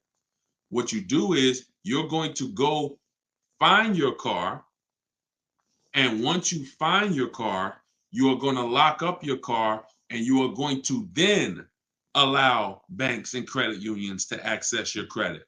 See, there's banks and credit unions are playing a game right now. They're playing a game with us, but we got to know what this game is. They want to throw around these pre-approvals, but most of them are restricted pre-approvals. Restricted pre-approvals, which you never want to use, are pre-approvals that tell you who you can shop with, that tell you go shop here. Give you an example. Capital One Navigator may say, well, you're approved, but you have to deal with our dealer network. We don't want to deal with a dealer network. I see y'all running the likes up on TikTok. Could everybody hit the share button and share this with one person? I guarantee they will thank you. Guarantee they'll thank you. So shout out to the sharers. So when we don't ever want to, the whole purpose of getting a pre-approval or even really getting your best deal on a car comes from when you can shop wherever you want to shop. It's like ShopRite. You walk into ShopRite and they say, oh, you can only shop here. You can't check Stop and Shop, can't check Publix, can't check anywhere else. You only can shop here. Well, what if y'all overcharging? Then that's the same thing when we deal with some of these restricted pre-approvals. Carvana, they'll pre-approve you and say you're pre-approved to shop with Carvana. So our competition, oh no, we ain't gonna let you shop with them. We don't pre-approve you for that. Same thing with CarMax. Same thing with all of these websites that tie you to a particular place for you to shop. We don't want that. Okay. And so you can't depend on any of those things. Here's what you do. You can Google, because the only purpose of getting a pre-approval is for budgeting. And for those of y'all who are connected to me, I actually am going to release a calculator I created. It's called the Perfect Budget Calculator. It's an online like software, and I'm actually going to release that to y'all in a couple days. So if you are not subscribed, if you're not subscribed on YouTube, if you're not on my email list, if you're not connected to this community, you are going to miss it when I release this in a couple days. It's going to be absolutely free. It's something that our members use inside Cars from Home University. It's something that you'll see inside my book if you have it. It's called the Perfect Budget Calculator. So the reason why you get pre-approved is so you can budget. Just like with a house. You go get pre-approved and then you go find your house. You don't know how much you can spend until you get pre-approved. But the games that these banks and credit unions are playing, y'all, is they're trying not to give us a pre-approval. They're really trying to get a hard pull and get us locked into a loan with them. That's really what they're trying to do. Some of you, have any of you ever tried to get a pre-approval and they told you we need the car first? Right? Has anybody ever tried to get a pre-approval and the bank or credit union said, we need to know the specific car to pre-approve you? Right? Orlando said, yep. Tracy said, yep. So think about how backwards that is. That's like if any of you own a home, you know, when you go to get pre-approved for your mortgage, that'd be like them telling you, go find a house and then come back and get pre-approved. Well, that doesn't make sense. But with cars, that's what they're trying to pull. So we don't ever want, remember this, y'all. Remember this as long as you remember anything. Never let someone access our credit until we've already found our car. See, if you stick to that rule, then you're never going to open up the rate window, because the minute you find your car, that's when we go into the shopping part. That's when you find your car, you lock up your best deal, you are bringing that paperwork home. That's called a buyer's order. You're going to bring that thing home and you're going to call your bank, call your credit union. You're going to go online, type in auto loans online. Lightstream is a company called Lightstream. It's Community Credit Union. Any of these people you can find online, it's game time. It is time for them to bid, and you'll already have your car, so there won't be anything stopping you.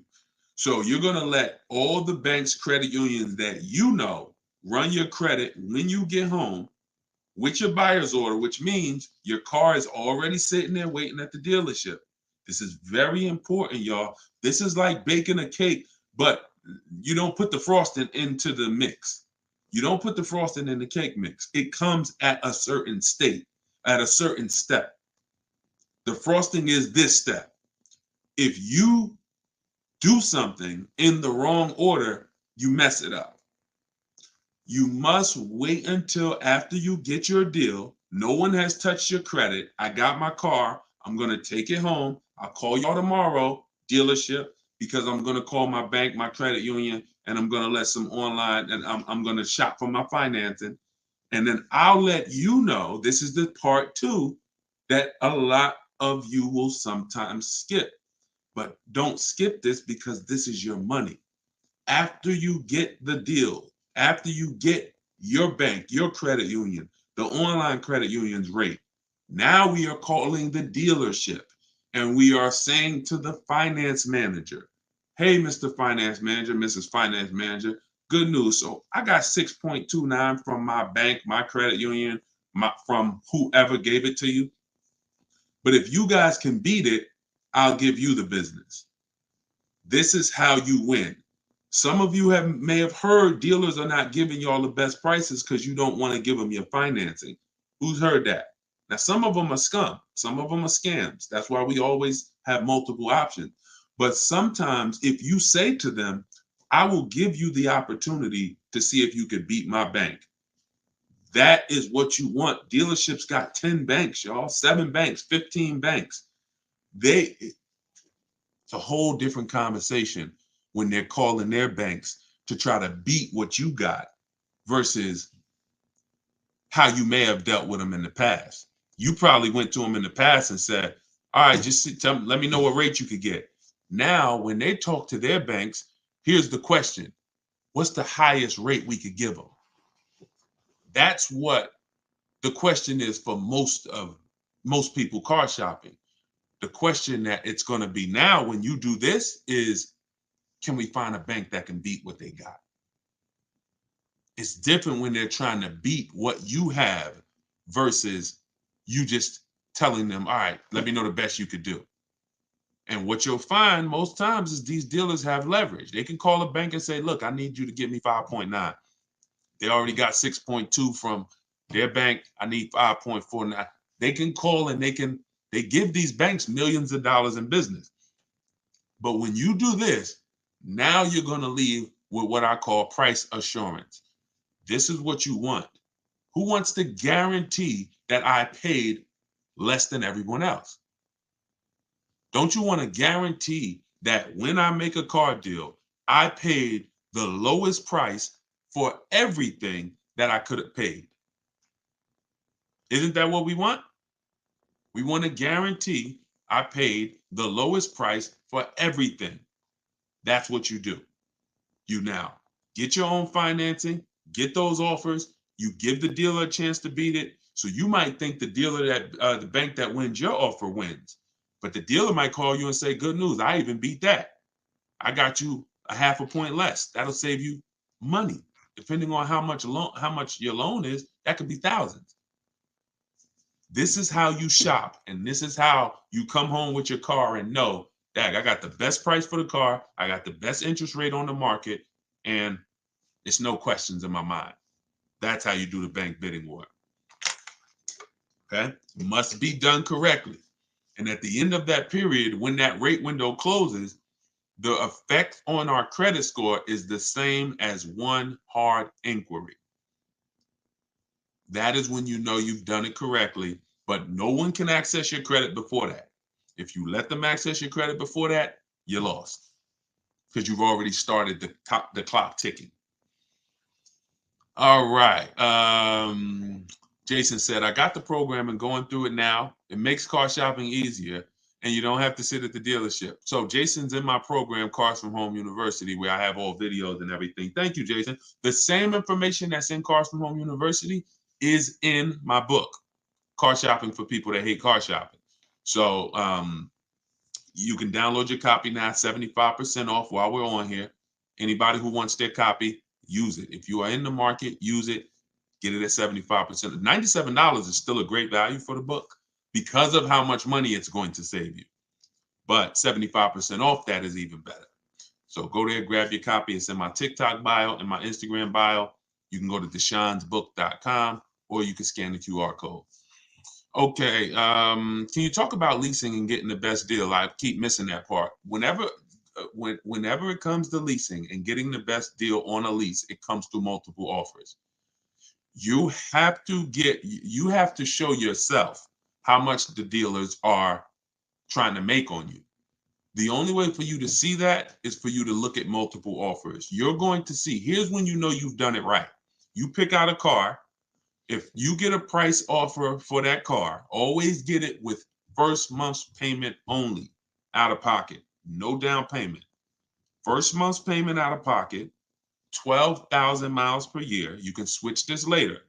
Once you find the best offer, you can adjust your mileage. But when we're shopping, we want to shop with average miles so we can judge the deal. So you're going to do first month's payment. You're going to do, and then you're going to divide, once you get the quote, you're going to divide the MSRP. You're going to divide the payment rather into the MSRP. And that's going to give you a number.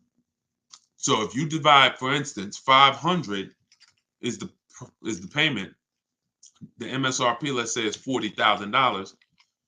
500 divided by $40,000 is 0.0125.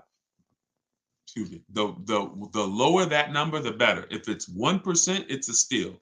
If it's between 1 and 1.5%, that's a deal. But you don't know what your deal is going to be. If it's over 1.5%, then it's just we don't lease those cars. We don't lease cars with bad lease programs. We don't pay over 1.5% because percentage-wise, we're paying too much for a car that we're giving back. So we don't want to pay. We have to be, it has to be a threshold. And I created the 1.5% rule for everyone to know, once I paid above 1.5%, I'm paying too much for a car that I'm going to be giving back in 3 years. It's no value in that lease anymore. So when you do that, you're going to call, if you do it manually, which means you're not working with me, I can't really tell you exact, because when you use my way, you're using my scripts. Everyone who shops my way, if it's in my book, it has my scripts. And what I'm saying in those scripts is telling them what we want. Our first contact, everything is done on a computer. If you're going to do it manually, then you would just call a sales manager and you would get quotes. If I didn't know how to do it, I would just call sales managers and say, "Hey, I just came from this dealership. I'm looking at this car. can you give me an offer? I'll give you all the details. And because you have to get at least 5 offers for you to see how much people are trying to overcharge you. Because if you've done it right, y'all, there's going to be a $3,000 to $5,000 swing between the best offer and the worst offer. At minimum, which means you're going to see some people that want $500 a month for the vehicle, and some people that's quoting you $650 a month for the same vehicle. They're going to be like, that's my best deal, $650, and you're going to be like, wow, there's another deal that's at $500. So all that thinking people was the same price, absolutely, no, they're not. No way. No way. Every dealer has a different price. Almost every dealer, unless they're owned by the same people and they're like price fixing, they almost all of them have a different price that they're going to offer you. So the key is sorting for the best offer. I like to do it all online without speaking to anybody. If you want to do it manually, online requires you know what to say. Your dealerships are trained for people who are trying to get deals and trying to save money online. Online has been around since 2005, 6, 7. This isn't new. They've had chances to train people to make sure that they're not letting people just save thousands and thousands of dollars online. So they're going to make it hard, which is why we have to know what to say. If they say, hey, can we get you on the phone? You know, who's heard that? Who's heard that before when you try to shop online? Hey, can we just get your phone number? We can talk. It's a lot easier. Hit the like button if you've heard that.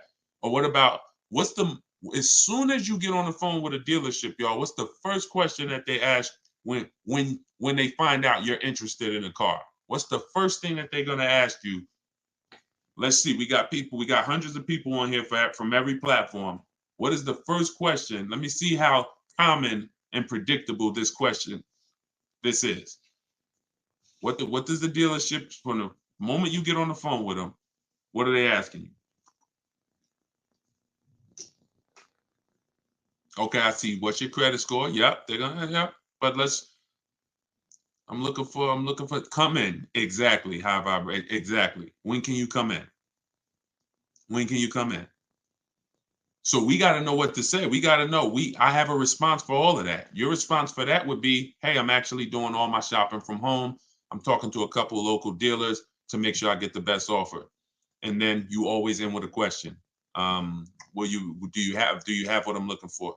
Do you have the car that I'm looking for? We need to let them know what car we're looking for, and then we get the offer for it. But you have to be able to, every time somebody tries to get you to go back to shopping the old way, which is coming in, which is going back and forth with them, you have to continually stay on the game of, this is what I'm doing. I'm shopping from home. It's 2024. I can do that. Plenty of dealers are going to make it easy for me to do that.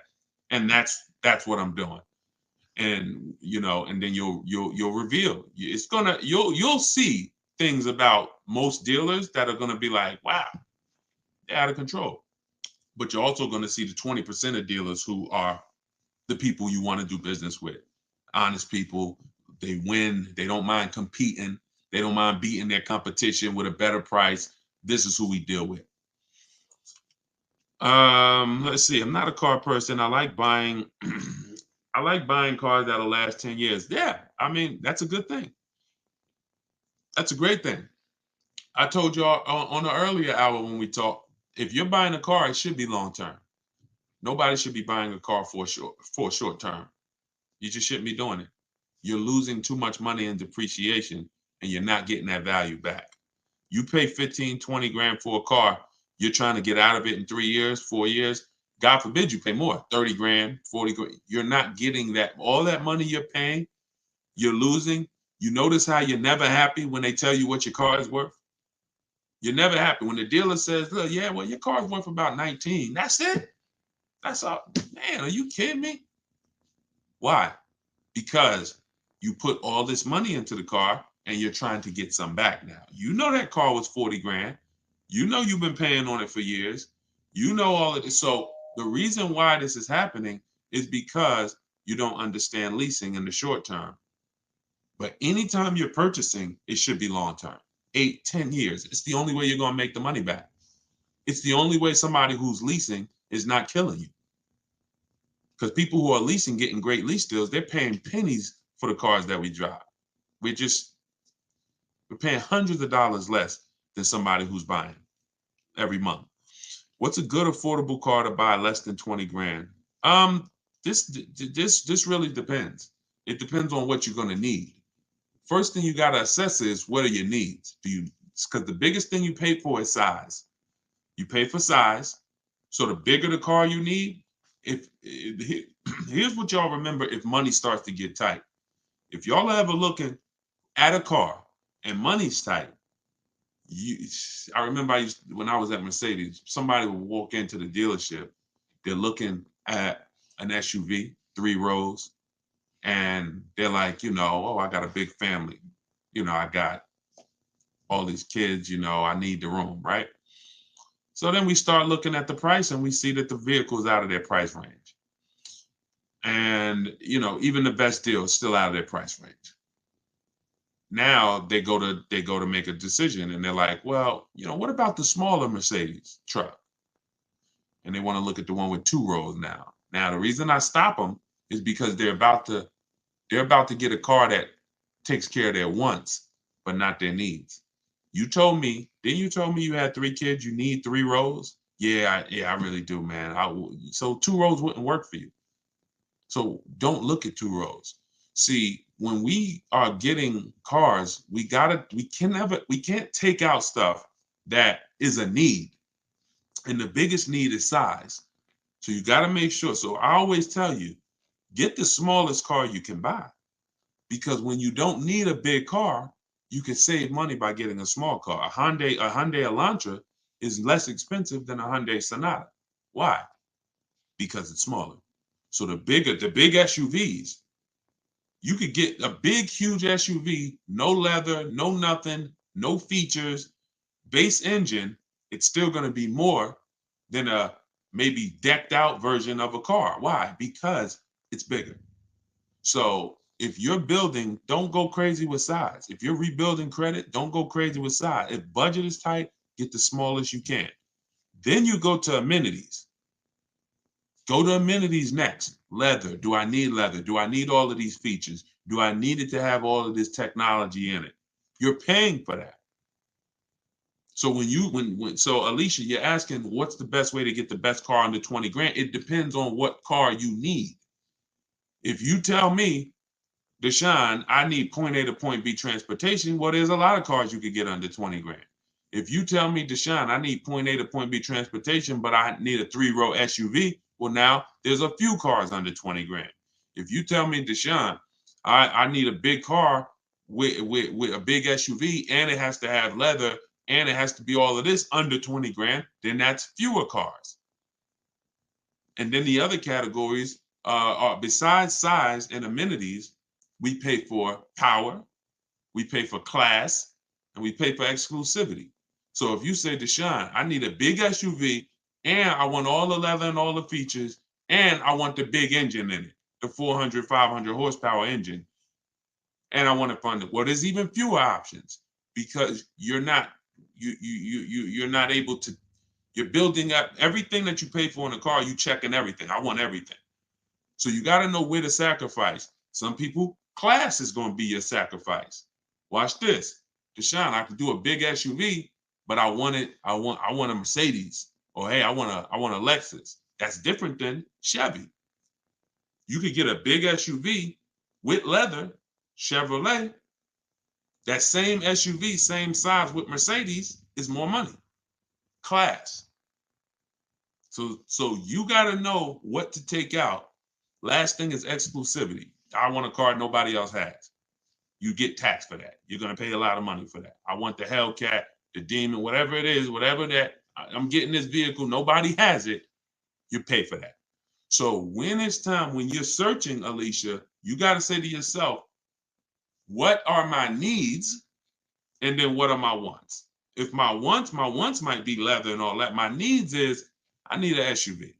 My needs are I need something with a hatchback because I use the back of the truck. I need whatever. Because you don't want to go and get a vehicle that has a bunch of wants that you didn't need, and now you had to get an older one. $20,000 is a decent budget. But if you go trying to get every single thing that you could get in a car, in a big car, and leather and fancy, and look, now you're going to end up getting one with 80, 90,000 miles, and it's going to not be, it's just going to be a bad, it's just, I don't want you to do that. I would prefer you not to do that. Not a good way. So assess your needs, get the smallest car you can, get what covers your needs. And if you need help purchasing it, you can use my videos. You can get my book. It's 75% off. Go to deshonsbook.com, download your copy right now, start using it. I'll teach you how to get the most for your money. That is what I do. Let's see. Shout out to everybody on it. We tied in. I love this. This is my, like, we just now getting into streaming on multiple platforms. So we on YouTube, Facebook, Instagram, and TikTok at once. I love it. I'm looking for a used Toyota. Could everybody share the broadcast? If you are not following me, if this is, your first time seeing me, I would invite you to follow if this is the type of stuff you're into. If you're into really, financial literacy, not everyone is. But if you are into, watching your money, protecting your money, making sure that all the money that's supposed to stay in your household stays in it, then definitely I welcome you to subscribe to us on YouTube, hit the sub button, and follow us on whatever social media platform you're on. Okay, I'm looking for a 7-seater, but want to pay less than $600 a month. So you start with now 7-seater. Now look at those other things that I mentioned. Do we need all those things? Because you could go 7-seater, you would say, what's the least expensive 7-seater out there? You would look at 7-seaters, in the 30. You look at them brand new, and you say, okay, can I afford a brand new one? If you're not keeping 8 years, you stretch your budget a lot more by learning how to get great lease deals. If you're not keeping 8 years and you're like, Deshone, I'm not leasing, you're losing money. It might take you a while to accept that, but I'm never going to stop saying it. So I'll be saying that until you get it or don't get it. And hopefully at some point you get it. Your children will get it, because most people are, children now in this generation are a little bit more open to questioning bad advice, and not leasing ever is some of the worst car advice that people have gotten. And if you're not keeping your cars 8 years, you must learn how to get great lease deals, because you're going to save thousands of dollars. Like, so much more money is going to stay in your household.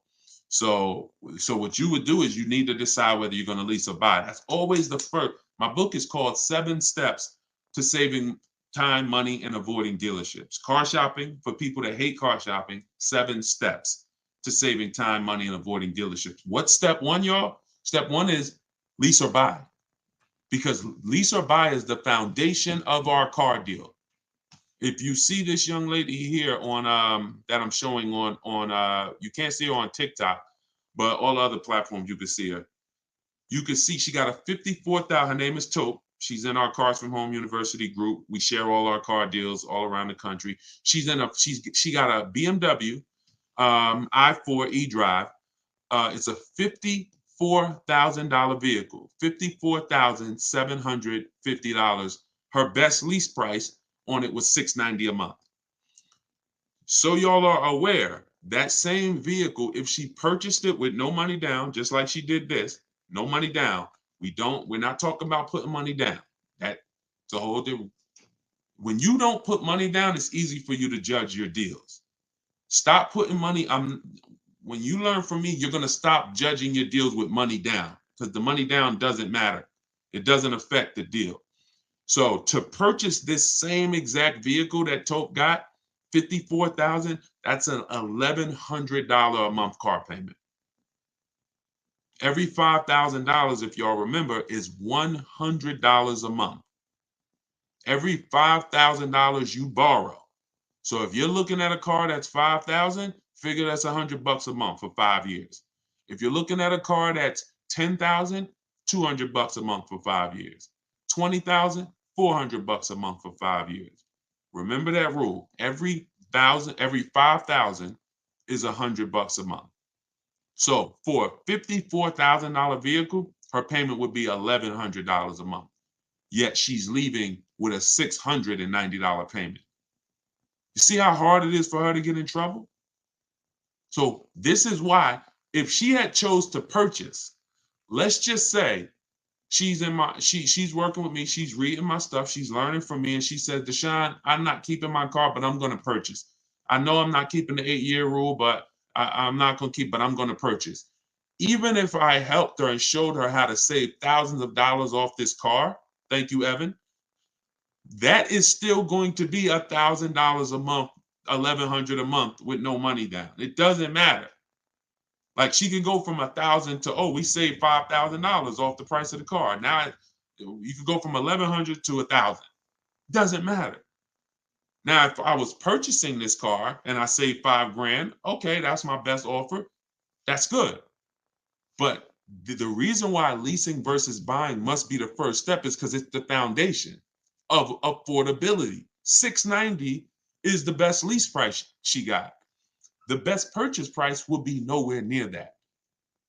So if your deal is not on the right foundation, if you're not leasing when you should be leasing and purchasing when you should be purchasing, then there's no deal. There's no deal. You're overpaying. So that's the first step. All right, that's always the first step. Before you think about what you want to spend, you must decide, am I going to lease or purchase? And how you decide that is just ask yourself, am I going to keep the car 8 years or not? That's it. Okay, all in my book, by the way. Everybody who doesn't want to remember, Deshone, I don't want to have to worry about remembering this. Okay, then get your book, go to deshonesbook.com, get your 75% off.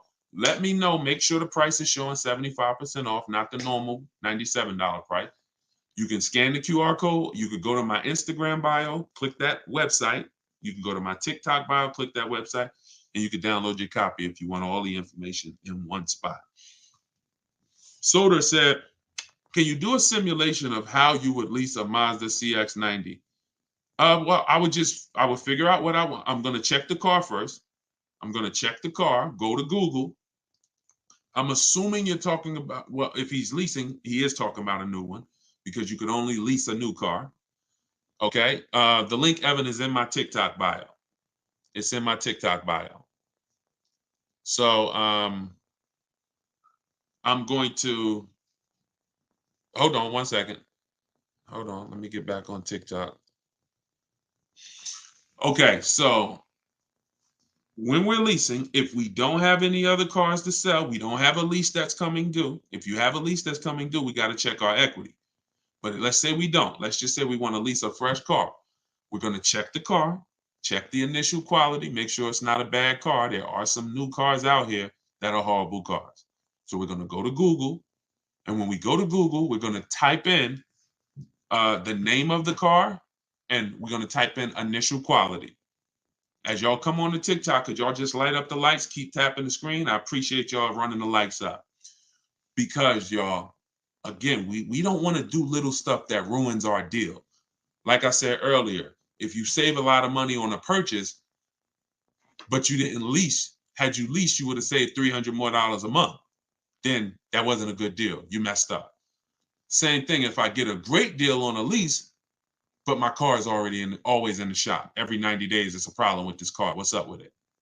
That we don't want that. And these things can be avoided if you just go to Google and make sure you're not looking at a bad car. Okay. Now, once you do that, now you move on to the step of, all right, it's a good car. It checks out. We got to build it. We go and we build it out because we need to know all the features that come in the car.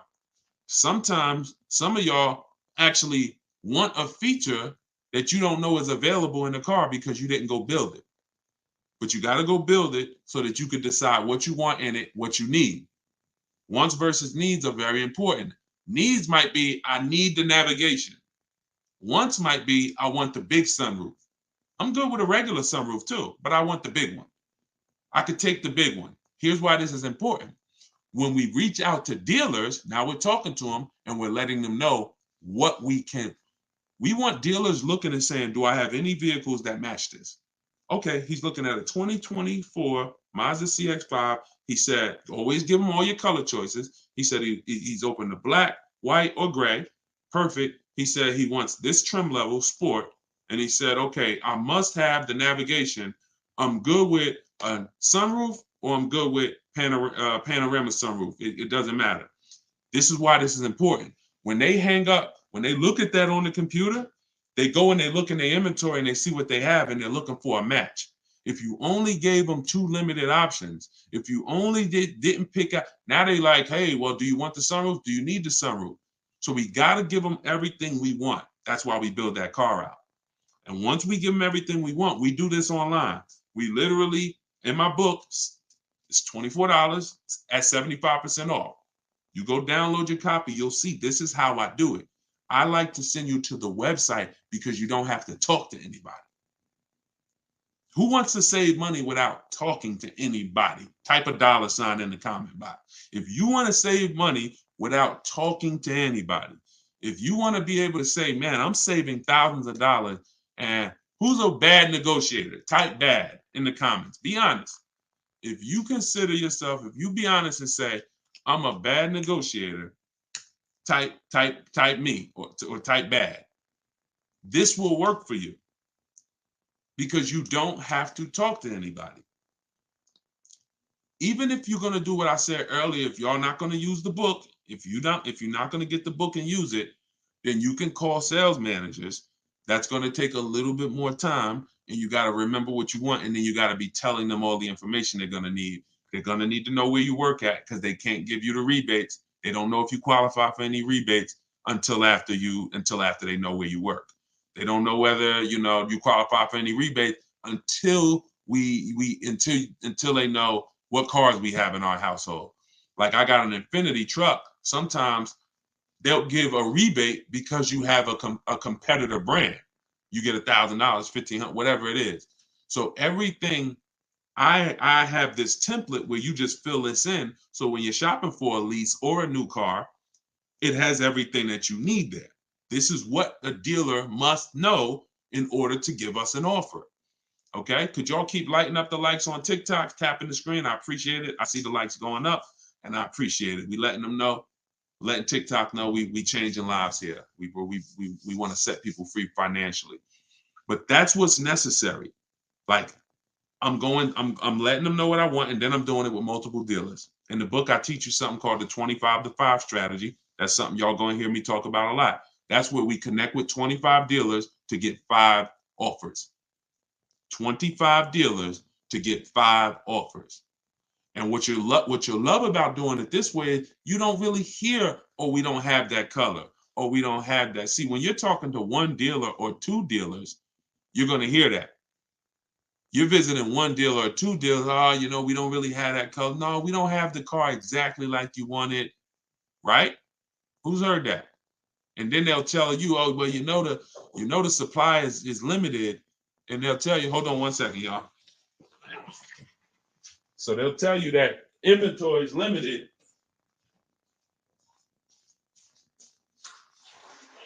Yeah, they'll tell you that inventory is limited, but that's just the places you're shopping at is limited. The places you're shopping at is limited. When we shop out of 25 dealers, we're shopping out of 25 dealers' inventory. So yeah, I'm talking to 2 of y'all. Maybe neither one of y'all have what I want. But when I'm talking to 25 of you, maybe 10 of you have what I want. That's why it's called the 25-to-5 strategy. You're going to connect with 25 dealers online, right at your computer, and that's going to lead to 5 offers. And when you see how different those offers are, you'll see why it's important to shop multiple offers. Those offers are going to be about $3,000 to $5,000 different from each other. Guaranteed. Guaranteed. Look at there was a young lady who just got a Maserati and she saved $20,000 off the Maserati. She said her best offer was $20,000 off.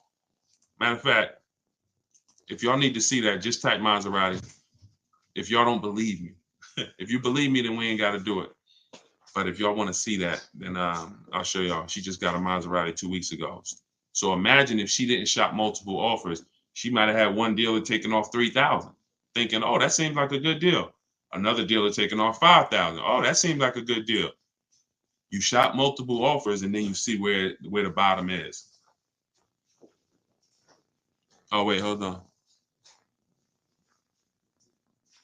They said they can't hear me on TikTok.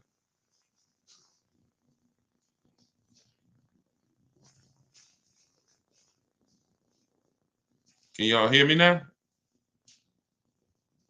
Can you hear me? How are we on TikTok now? Let me know if y'all can hear me on TikTok before we keep it going. Thank you so much for the strategies and tactics. Absolutely. That's the look. One thing we're gonna do here is strategies. One thing we're gonna do here is strategy. I'm just trying to see if we're back on TikTok because my headphone had went off. The salesman I've been dealing with for the last few years, for the last few leases, just became a sales manager. Will he still work with me, or will he push me off to a new salesperson? I would only get a quote from him. Hold on. Let me take this off. All right, how about now? Can y'all hear me now? Let me turn this Bluetooth off. Can y'all hear me now?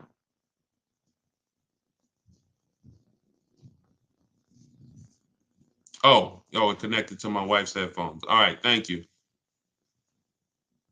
All right, good. Yeah, so if you've been dealing with a salesman, somebody said the salesman that they used to work with is now a sales manager. Will they still deal with you, or will they push you off to a salesperson? The only role of a salesperson is to help you pick a car, and then you go home and you get a quote from home. You get a quote from home. See, what's losing, if I could reduce it to a few activities that maybe you have been trained to do that lose you a lot of money, it's getting numbers in the dealership. It's getting numbers while you're at the dealership. If you're shopping for a new car, or if you're shopping for a new car or a lease, you should not be getting numbers at the dealership.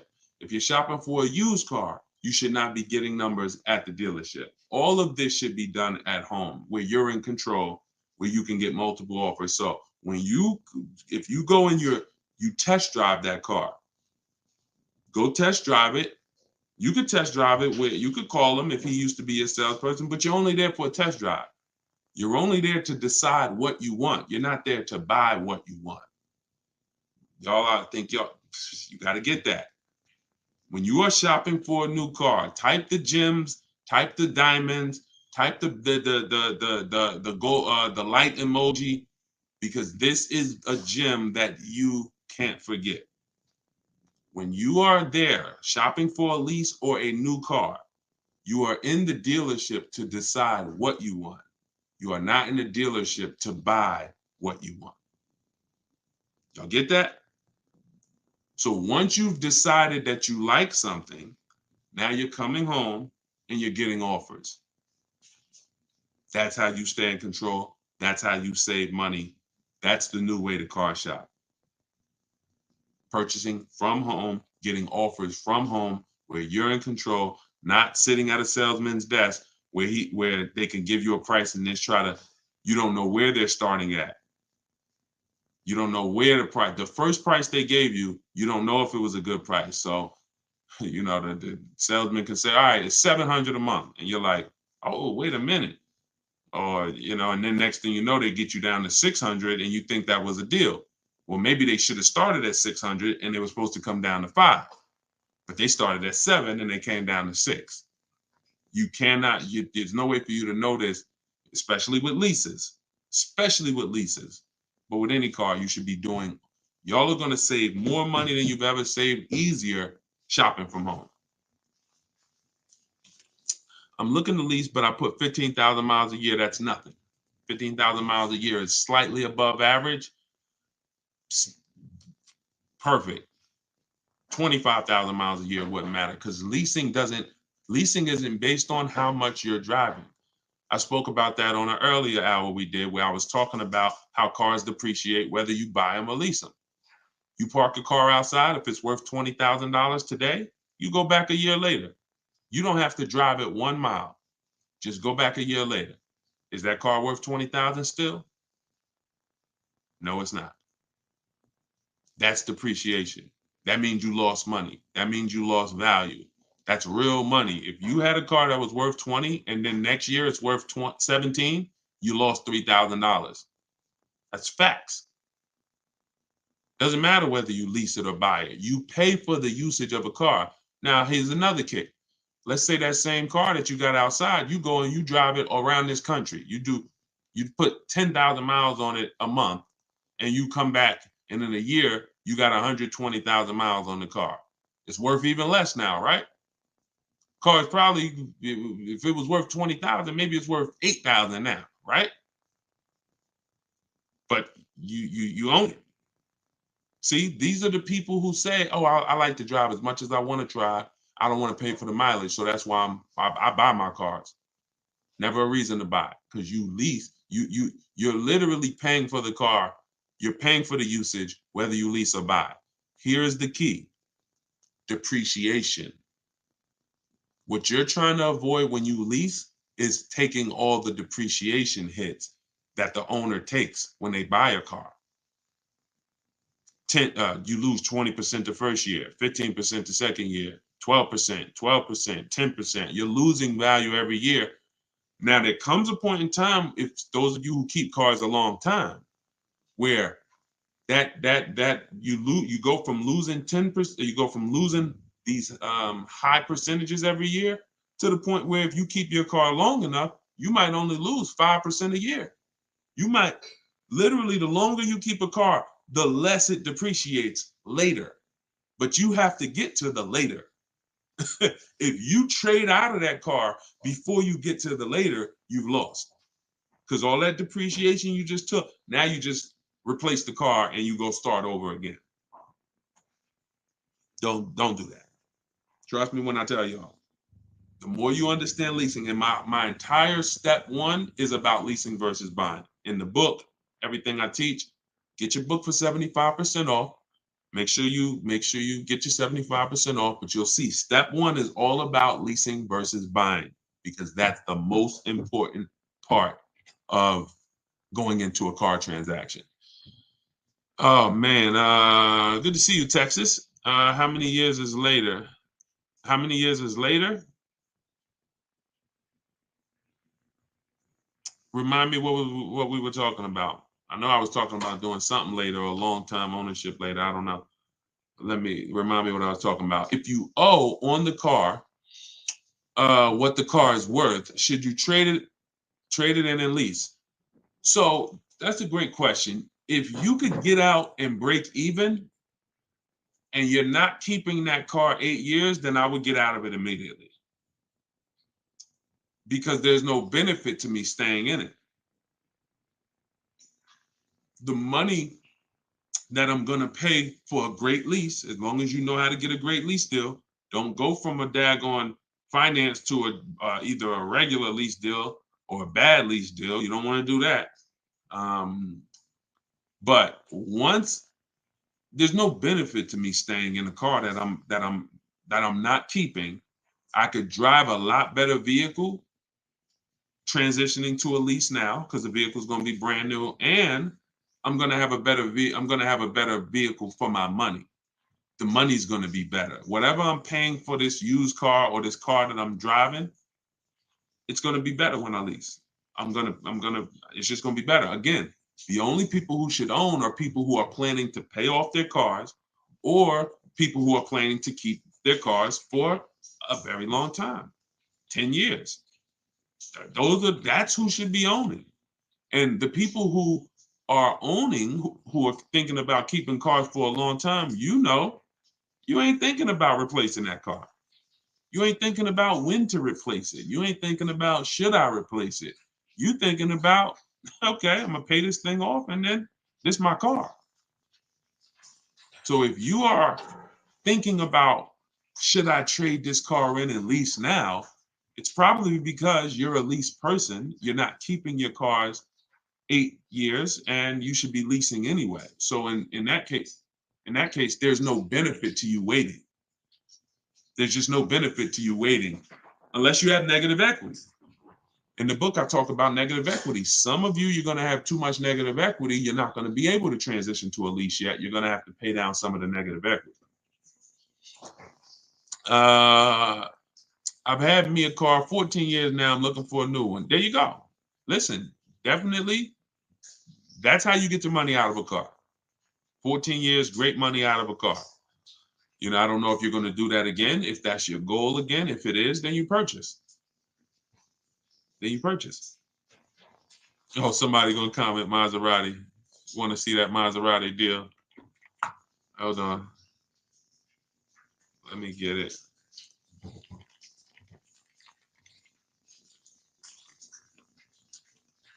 Hold on 1 second. Yeah, she said 20. Listen, the money I be talking about, I don't talk about small money. I don't talk about small money, y'all. We are not only the only small money that we've talked about so far is the price of my book at 75% off. Like that's small money.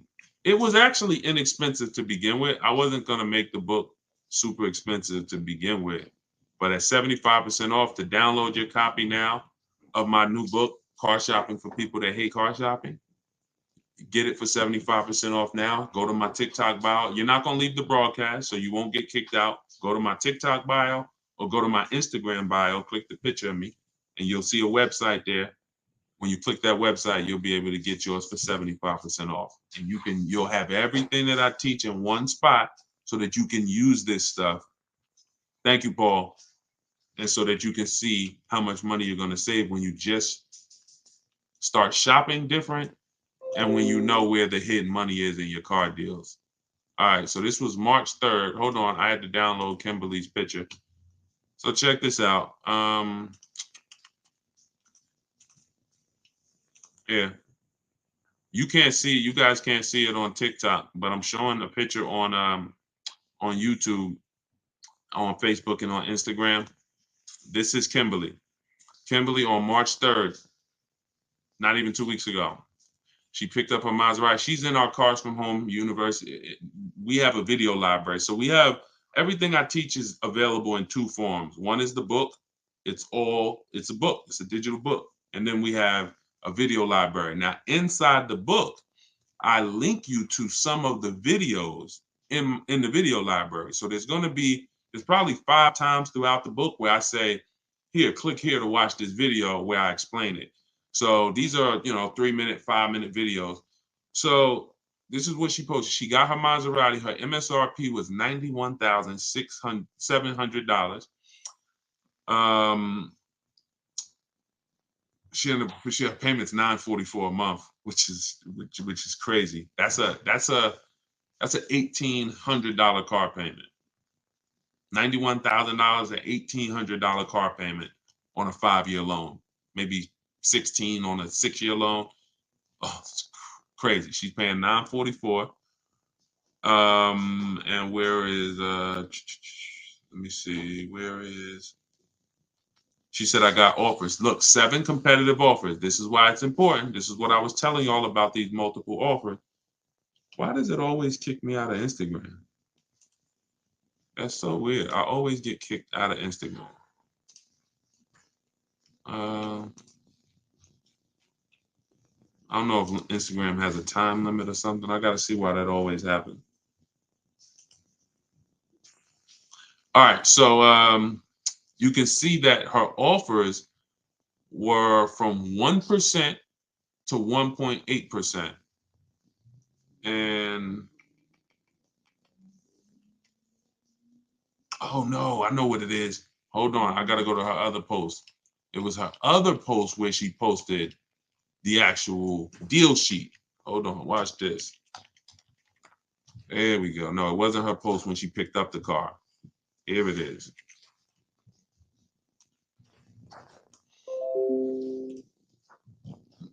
So she has this great offer and she comes in our Facebook group. She's like, okay, how do I lock this thing up? Check this out. All right. And these are the same deals you will make. Like, you don't have to, no matter what car you're shopping, what car you're shopping for, You'll get to the bottom. You'll know what the bottom is for it. Check this out. So here it is. 91,000. This was a competing offer. This was her best offer before her true best offer. Because the dealer that ended up making her this offer didn't win the business. The dealer that was closer to her said, well, I'll beat that offer. And that's the one she ended up going with. But this one right here had an $86,961 MSRP. And look, the selling price that she got, $66,261. She's sitting at home comfortable, y'all. Talking to multiple dealers, sitting at home comfortable while dealers are bidding for her business.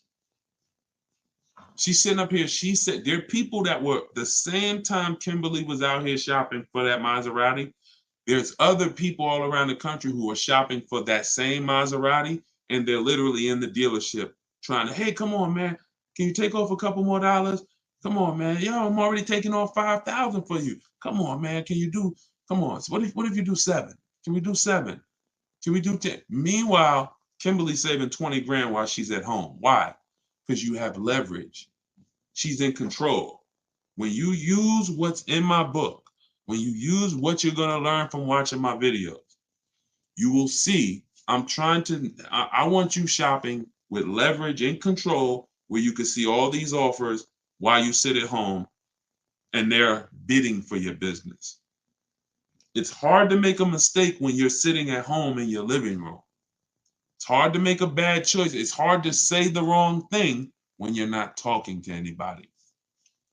So the key is learning how to shop online properly. That's what I'm here to make sure you do. I know some of you have tried to shop online, but there's a right way and there's a wrong way. The right way gets you those kind of results. I like this, man. Thank you so much, Good Time. Yeah, IG is weird, and you get kicked out if they don't know who you are. Yeah, I don't know what that was about. I got to look into that. So I'm trying to pay $287 a month. You just got to see, what does $287 a month get me?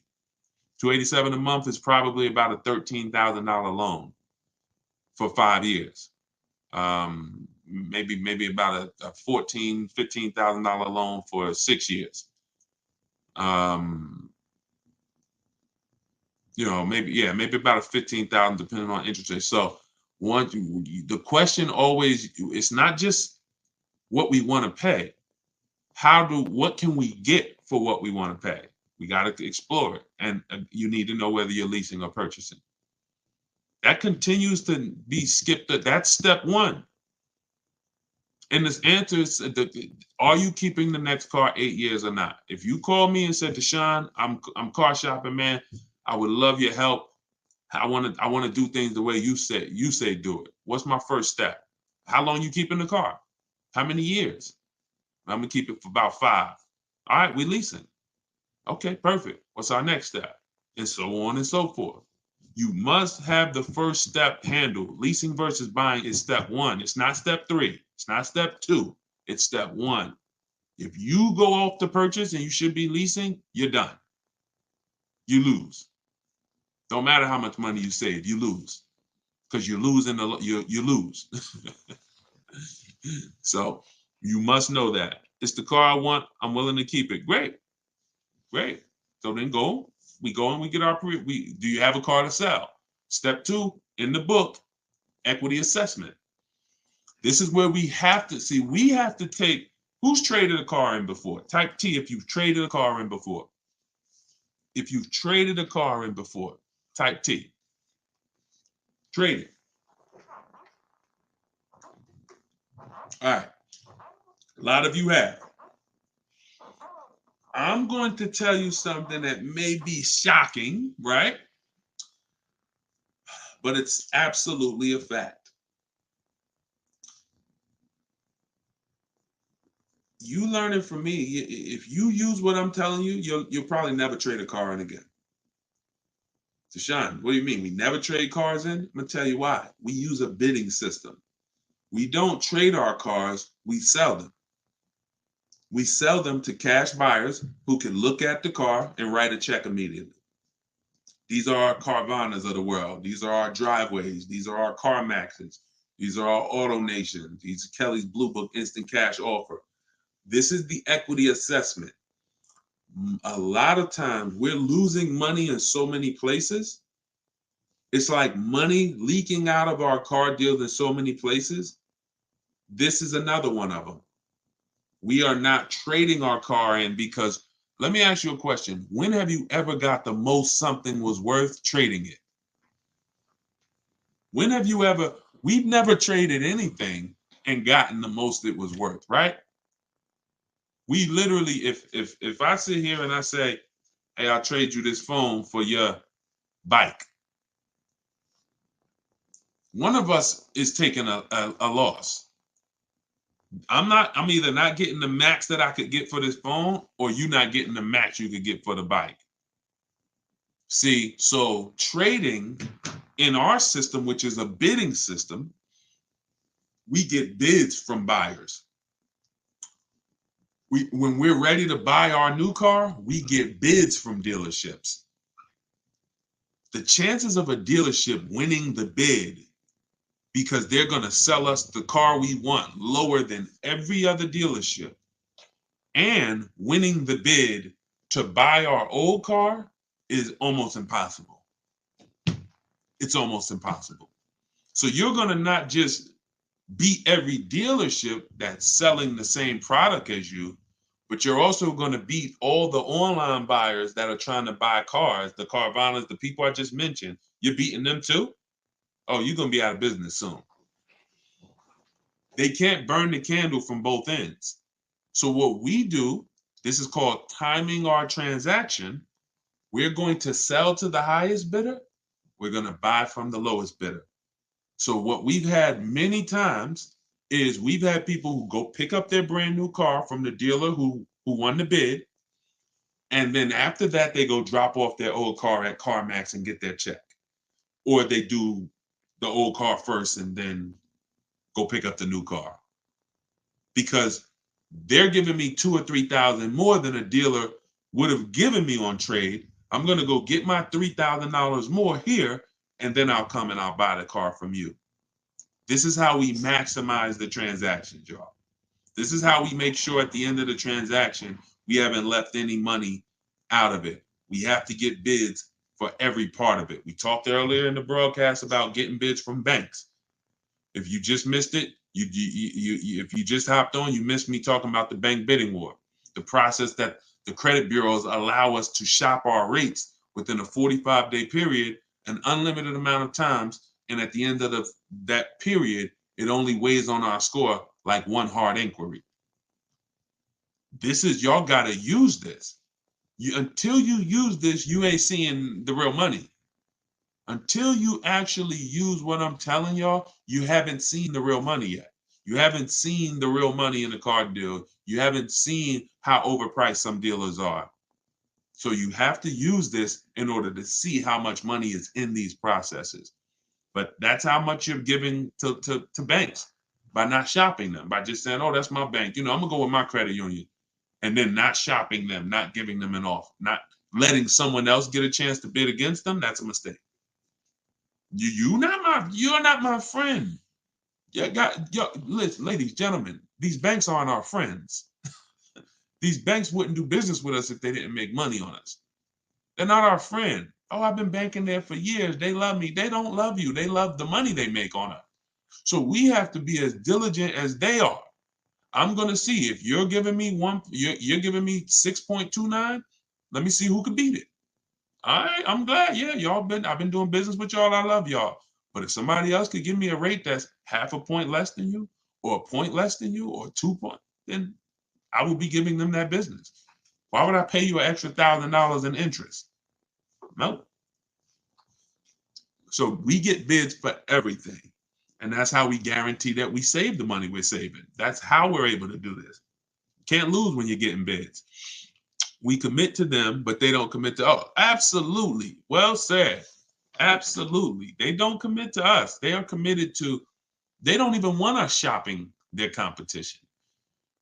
No, none of these banks, dealerships, they don't want us shopping their competition, because that's when we save money. We save money when we shop competition.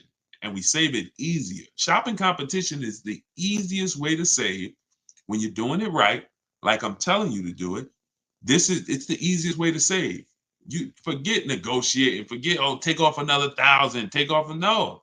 Listen, I'll call you back. I'm going to get a couple more offers if you're talking to them. If you're using what's in my book, you ain't talking to nobody because my scripts is in there. I cannot tell you everything to say and you remember it here on a broadcast. But inside my book, Car Shopping for People That Hate Car Shopping, 7 Steps to Saving Time, Money, Avoiding Dealerships, you have all my scripts, you have all my templates, all the websites I use, because I want you to go direct to the dealer's websites. I don't want you going to a third-party website that's going to sell your information. We also always get a Google Voice. That's in there too. You want to get a Google Voice number, and you want to get another Gmail. This is going to be your shopping email.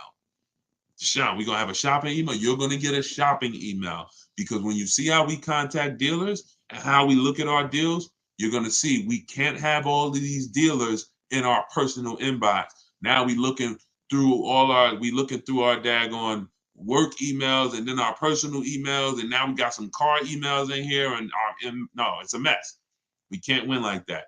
So we always set up a personal shopping email, a Google Voice number, so we could screen calls so that dealers aren't, who's been at work or somewhere, and they pick up their phone and, hey, this is Alan from over at ABC Jeep Dodge. You were here the other day.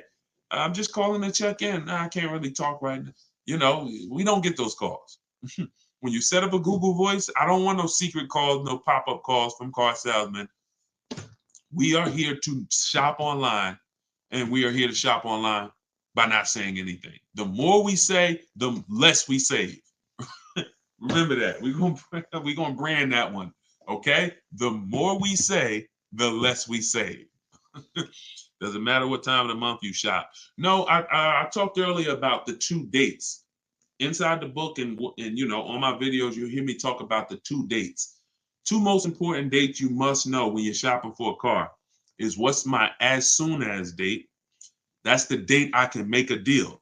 You're not in the market. Don't even look at cars. Don't get offers. Don't look at deals. Don't have somebody work you up a deal until you can accept it. Now, you might say, Deshaun, well, that's tomorrow. Like, I could accept a deal today. Perfect. That's your no later. I mean, that's your as soon as date. Now, your next date is your no later than date.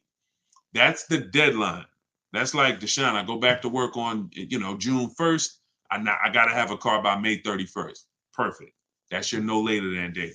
Now, in between those 2 dates is your shopping timeline. That could be a month, that could be a year, could be a week, but that's the timeline we have to watch offers and say no. And say no. You want to be able to watch offers because offers change. You know, when I was shopping for my Infiniti truck, pre-owned one, I saw the price trends. One of the things that I'm going to show you when you learn to shop used cars the way I want you to shop, you're going to see the price trends. You're going to see the low side of the market and the high side. I noticed the low side of that market is 22,000 and the high side is 31,000. So now I'm looking because our goal is to buy, remember this, y'all, below market value. Forget market value. These words that people use are expensive words. I'm never interested in market value. The only time I'm interested in market value is knowing it so I can make sure I'm buying below it. You see what I'm saying? You don't want market value. You want below market value. And so that's when we're shopping for a used car, we're looking at those things. I'm showing you first when we open up the marketplaces, how to see the low side of the market and the high side so we can identify the low and we can make sure that everything we're targeting is the low. Didn't realize I was in a live stream. Not looking to purchase a car right now. Awesome. Well, we'll be here. Listen, this is a mission we are on, and we've been on this mission heavy since 2021. And thank God we've built up, 2 million followers over all these platforms. You guys continue to follow. You guys continue to subscribe. You continue to engage. And you continue to get value out of the information. What I hold myself accountable to is the results you get. I don't care. Everyone knows I could get car deals. I'm not sitting here on no live to convince y'all I could get car deals. Everybody's probably like, man, this guy looks like he knows how to get car deals. I'm concerned with you. I'm concerned with people like who use what I teach. And once I saw that people who use what I teach can get the same results, look, this is Vincent. Vincent got a 3-year-old Lincoln Corsair. He got it back in January. Less than 45,000 miles, clean Carfax. We'll talk in future broadcasts about how we get free Carfaxes, what's on the Carfax. You'll see that many times the Carfax has the window sticker. Carfax has the original window sticker for certain brands. And we use that original window sticker to see all the equipment that's in the car and to see what the real price is. We need to know, one of the most important things on a used car, y'all, we got to know what was the original price. I bought that pre-owned Infiniti truck. They were asking 31 for it, but it was another one that was asking about the same price, and they looked the same. When I pulled the original window sticker, I saw that this one I ended up getting was 54 originally, 54,000 and change. It's like an edition 30. It has all the special trims on it. It has special rims, everything. And then the other one was a standard one. It was like $48,000 one. So once I saw all of them and I saw, wait, this one's 48 brand new. This one was 46 brand new, but this one's 54 and change. Y'all see how that helped me identify that was the best deal? See, and many times, I'm just being honest with you, if this car was 32 and the other similar car was 31, many of you would have picked the 31 because you'd have said, oh, it's 1,000 less. But you don't realize it's 1,000 less, but that one that's 1,000 more gets me $6,000 more of equipment. That's why knowing the original price of the car is critical. You can't choose the right car without seeing that. So this is what we do. And you see what he said. Look, he said, going back to Vincent's post here of his Lincoln he got, he said, my goal, I was targeting a 30 to 35% off discount of MSRP. You see how he talks different? See how he sound like me? Shopping for a pre-owned car, but what is he looking at? I'm targeting this much discount off original MSRP. See, this is not how we've been taught to shop. Pre-owned cars, we must know what it costs originally. I don't care what you're asking for it. I don't care what the market value is for it. What was it originally? And that's going to tell me how much discount I'm getting. 2020, 2022, 2020, all through the pandemic, unfortunately, people were buying used cars, paying the same price as the car when it was new. People were buying Toyota Camrys for $29,000 that was $20,000 brand new. Had they known this, hey, I need to know, what was this car originally priced at? Well, it was 29. Wait a minute, and you're asking 29? See, we call this true value. In the book, I call this the true value percentage. You must know it. He ended up getting a 43% discount. So that's how you want to shop. For you, these, of course I could get great car deals. But y'all, this ain't rocket science. When you learn to shop from home, when you learn to look at multiple options, when you learn to put dealers against each other, when you learn to put banks against each other, you're going to sit at home and you're going to save thousands of dollars. You know what? That's how you buy everything else. We could sit here online and we could buy TVs on Walmart.com, on Amazon.com. We know don't we know we're going to pay the best? We're going to get the best deal because we know I'm going to look at all these options and I'm going to pick the best one. But only with a car do we go into one place and go back and forth with one guy. You get what I'm saying? If you think about it, it doesn't even make sense, right? It doesn't even make sense the way we car shop, because the way you car shop is not like the way you shop for anything else in this world. And all I want you to do is stop shopping like that. That's all I want y'all to do. Stop shopping like that. And here's the next thing. Start shopping for cars the way you shop for everything else in this world. And you're going to be, oh, man, you know what? When I shop for cars this way, Deshone, it feels like when I shop for groceries. It feels like when I shop for other things. I'm comparing correct. And you're going to love it. I promise you. We got enough people that have started using what we teach. We've been doing this for 2.5 years now to see the transformation is incredible. People just like, man, I can't believe I never knew that this existed. So I compare oatmeal. Exactly, Dave. Listen, everything. You get what I'm saying? We literally have price confidence by comparison. You know what? And look, y'all will see these Carvana commercials, right? Y'all ever see the Carvana commercials that says we have 50,000 cars for you to choose from? Y'all ever see those commercials? You could choose from 50,000 cars, right?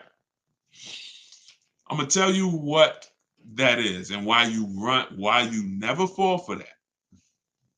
They're trying to win your business based on variety. But variety does not drive down prices. Competition drives down prices.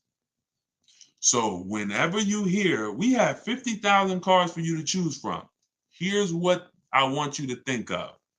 If you walked into the Dorito factory and you were able to see every single flavor of Dorito they make, we have 200 flavors. I didn't even know y'all had 200 flavors. Yeah, like we don't have them all in store, but in the factory, we have 200 different flavors of Doritos. Really, that's amazing. They're all $7.99 a bag. Wait, how do you mean? Wait, if I go to the store, the Doritos are $3.99. They're $2.99. Yeah, but not here because there's no competition. There is no Lay's. There is no, Hers. It's only Doritos here. So whenever you're looking at variety from one company, there's no competition. They're not competing with themselves. So every way they price their car, they don't mind you looking around. Take a look. We got so many cars to choose from. You'll find something. But everything that you find is not competitively priced. The only way we're competing is when we know we're shopping, when you're about to go visit someone else. You're about to go see someone else. That same blue Camry that you want here, you're about to go look at another blue Camry somewhere else. You should be doing all of this online, never in person. So this is what drives down prices, y'all. Never variety. Forget these dealers that say, "Oh, I got 10,000 cars." Does not matter. In order for me to make sure that I'm paying thousands less, I must shop your competition. I don't care about your variety. When I shop your competition, I'll find the best offer. And it's going to get easy. It's going to get very easy for y'all. So, all right. So let's do a couple more questions and we'll get ready to wrap. Deshonsbook.com for everybody. It's just somebody confirm that we are showing the 75% off price. Sometimes I get a message that is showing the full price. Make sure you could get your 75% off. Scan the QR code. Everything that I teach is in my book. We just put it out. 75% off is the book launch special. It's called Car Shopping for People That Hate Car Shopping. It's a digital book. You could download it and use it right now. And if you're on TikTok or Instagram, you could just go to my Instagram bio or my TikTok bio. Okay, thank you, Camry. Shows 75% off. All right, perfect. Went to 7 dealerships before I found the price in the car for my daughter. Wonderful. My wife was mad at me. Now, that's because that sucks. And the time that you put into that, I get it. But to save money, I don't blame you. If you got to what you needed, it was worth it. But I want you to get to the point where you could do this from home. You could have did it with phone calls. If you use my way in the book, we do everything online through computers. But I rather you not drive to place. That's just, it's just, you don't have to do it. If you had to do it to get multiple offers, then I would tell you, man, you got to drive to multiple places, but you don't have to. You can do this by phone, ask for a sales manager, or if you don't want to talk to anybody at all, you can use my way in my book where we do it all by computers. I tell you exactly what to say, what to type, what they're going to say.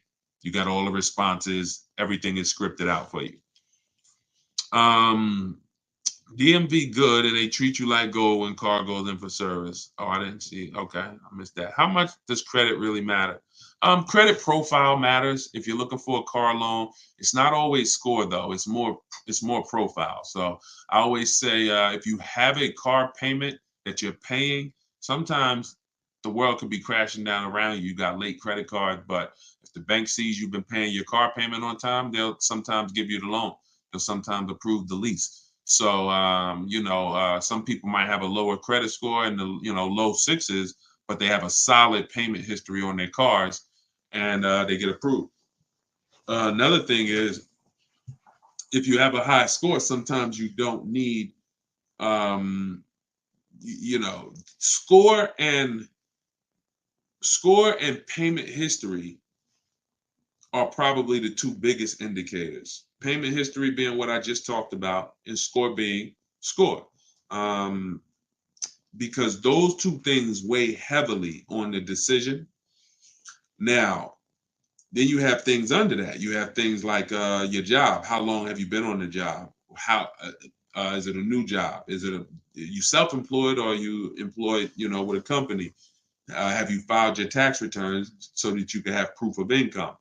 Because all of this comes into account with your profile. So if you have a strong credit score, sometimes you could get away with not having a previous car loan. If you have a strong credit score, but you have a previous car loan, but you don't have proof of income, sometimes that's okay because your credit score is strong. Now, if your credit score is not strong, then you want to have these other things in line, proof of income.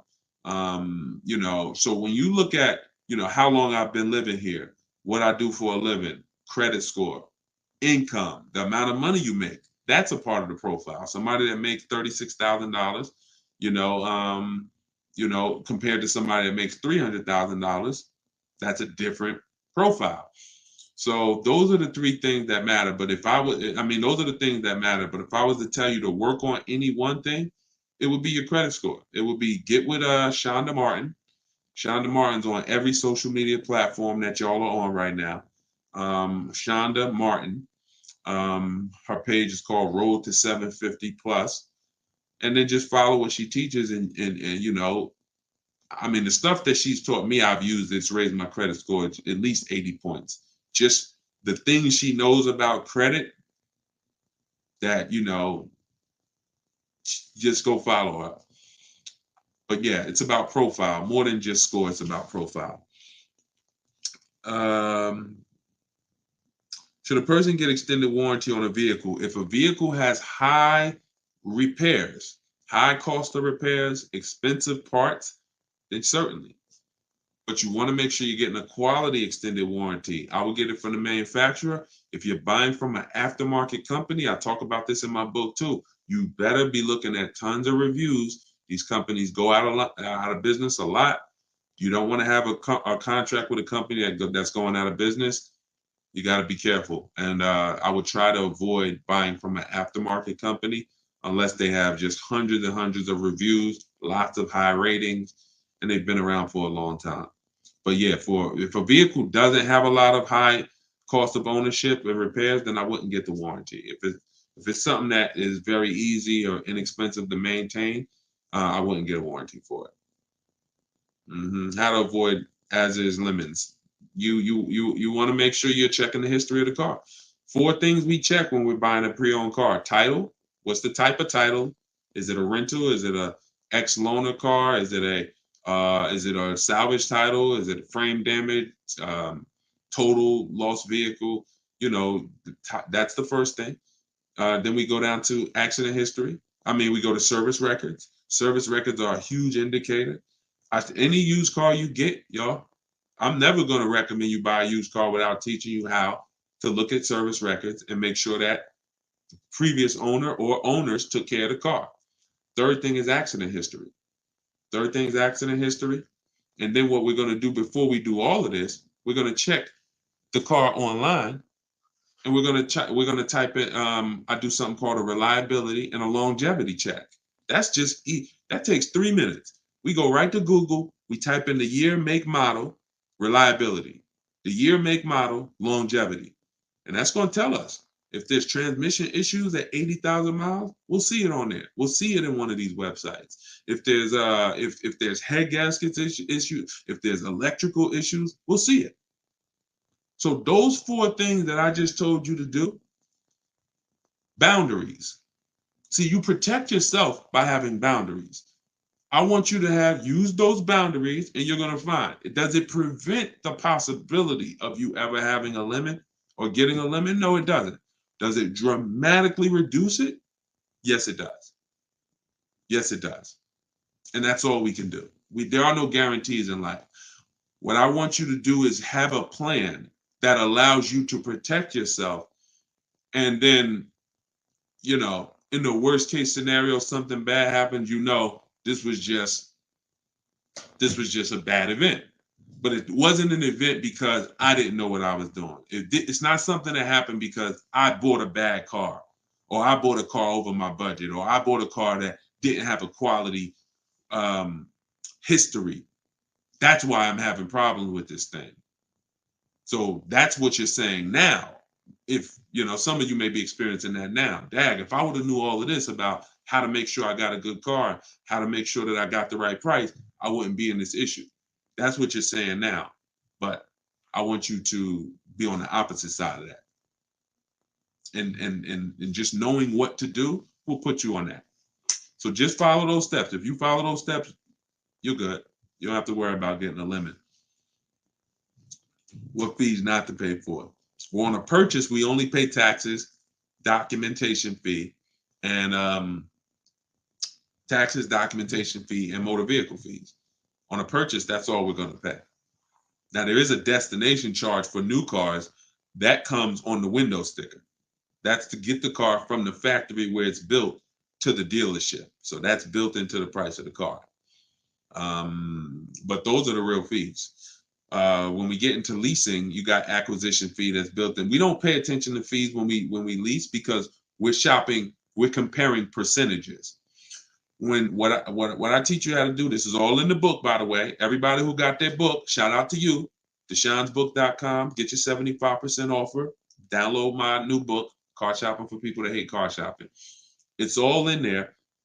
When you are hold on.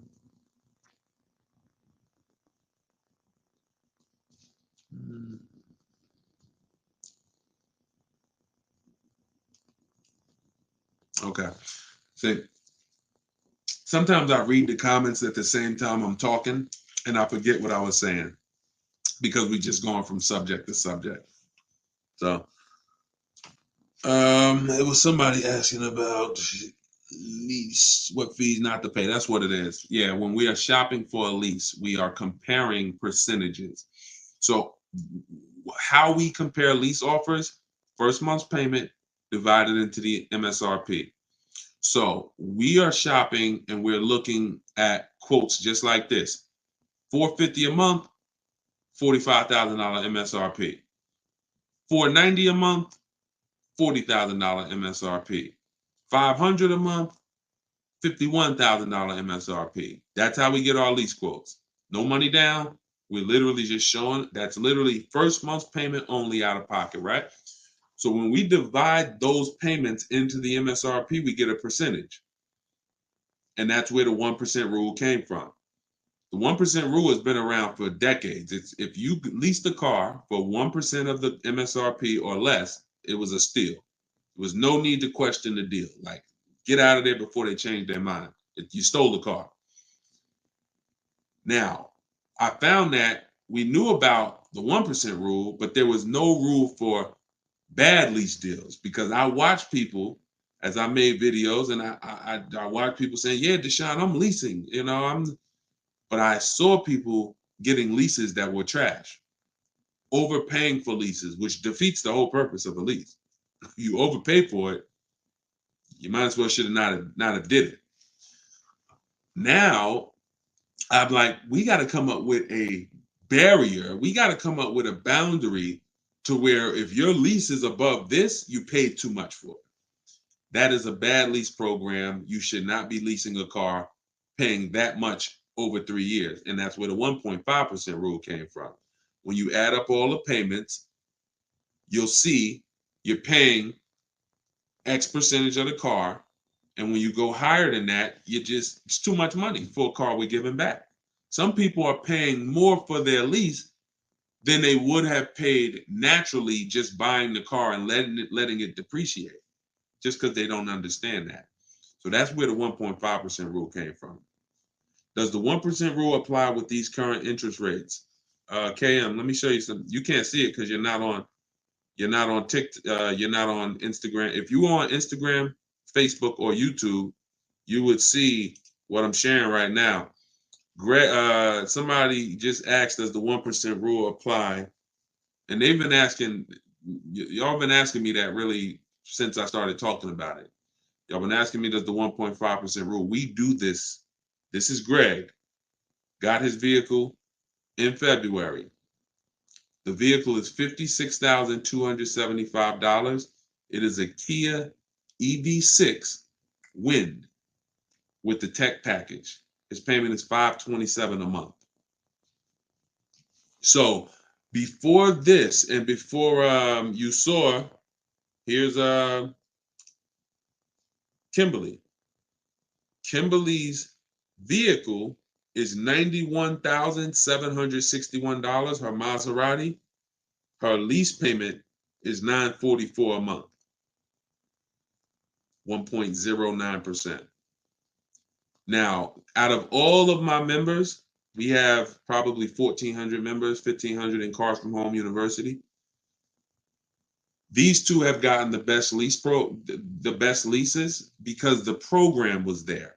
In order to have a lease be a 1% or in the low 1%, you got to have an incredible lease program. We don't know what it's going to be. She didn't know it was going to be a 1% lease before she shopped it. Greg didn't know it was going to be 1%. We go in saying, if I could get 1.2%, 1.25, that's good value. You're going to see that's what I teach in the book. I go in, if I could get 1.25, that's good value. Up to 1.5 is still good value. But we don't know what it's going to be until we shop. Some people are getting 1.2, some people are getting 1.1.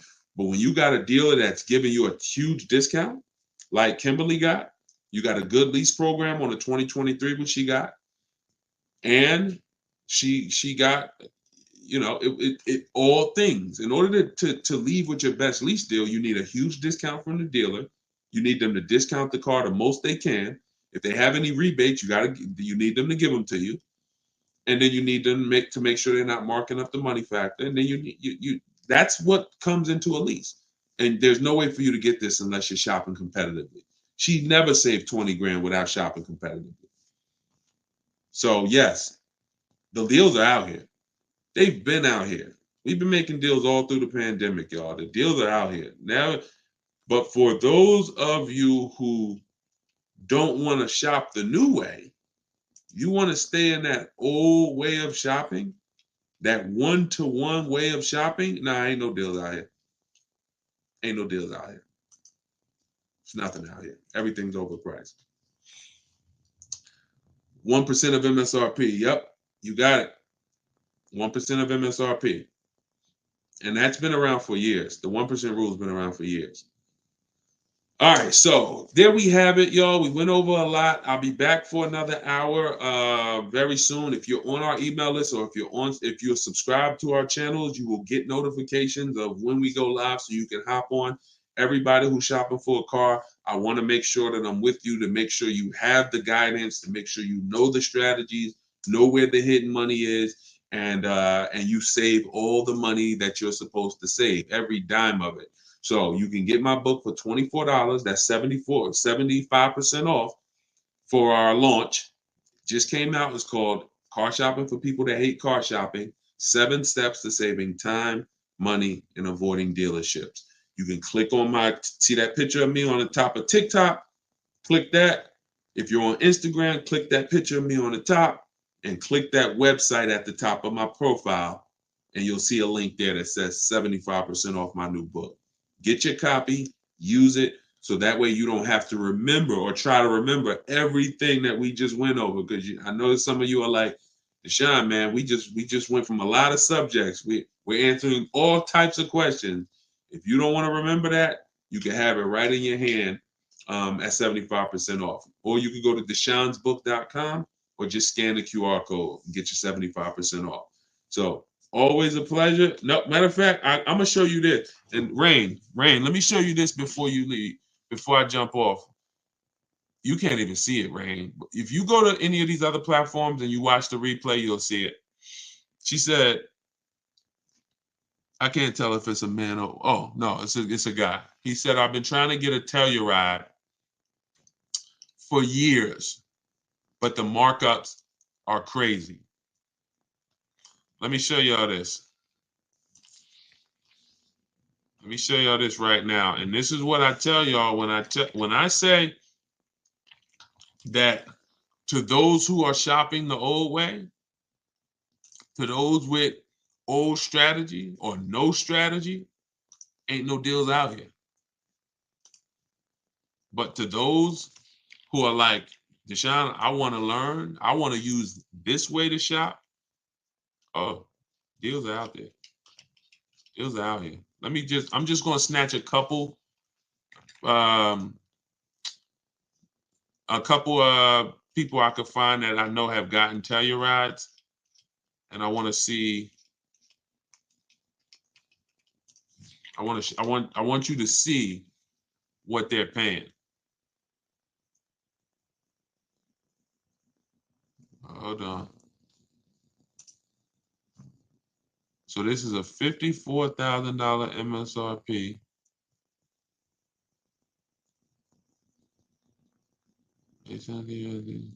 Hold on. Okay, this is Bonita. So this is Bonita. Now, here's what's crazy about Bonita. She got her Telluride middle of the pandemic. See, we were out here getting these deals when it was blood in the street. Look. Hold on. I had to go to the Facebook group, snatch the screenshot, find it, snatch the screenshot, and then come back here and show y'all. So this is Bonita's. She got this. Look at the date. She posted it when she got it. 2023 Kia Telluride. She got it December 2022. $600 a month. And look, I put down 600, and her payments was 600 a month. At the same time, there were people paying $800, $900, $1,000 a month for a Telluride. She drove off with $600. Same thing with the Palisade. Somebody just got a Palisade. Those are two nice vehicles. They're two popular vehicles, and what that means is there were several people charging crazy money for people who wanted to get them. Here's one right here. I'm gonna show y'all this deal on the Palisade. Like, this is why, see, I get to work with hundreds of people in Cars from Home University, my video library. I get to work with them. I get to see the deals. So whenever people tell me there's no deals, they don't know. Y'all, I'm seeing deals. My members, they post their deals 2-3 times a week. Sometimes I'm seeing different deals from every part of the country. So when people say there's no deals, it's just you don't know how to get them. And if you will be humble and say, man, I don't know how to get deals, I don't know how to find deals, I need to learn how to get them, then you'll be fine. But don't say there's no deals out here, because now you're just closing yourself off. Here's another. This is Charles. Look at the date, March 1st. Got a Hyundai Palisade. Look, 35 dealers. I told y'all what I teach y'all, 25 to 5. 25 dealers get you 5 quotes. Charles went a little further. He connected with 35. That must mean the way I teach you to connect with them is easy. If he went from 25 to 35 like that, that must mean the way I teach you to connect with these dealers is easy, when he could just bump it up to another 10. But look, the offers he got ranged from, look, I reached out to 35 Hyundai dealers and got back 10 quotes. The offers range from 1.23 to 1.66%. That's what I'm telling you all about, how different the offers are going to be. I see you. Thank you, AquaWorks. You're going to enjoy that book. Use it. So when you've gotten your offers correctly, you see the spread. You've never gotten your offers correctly if you say, oh, I got 5 offers, they're all the same. Mm-mm, mm-mm. Every dealer is different. You know you've shot correctly when you see this spread like Charles is laying out right here. 1.23% to 1.66% of MSRP.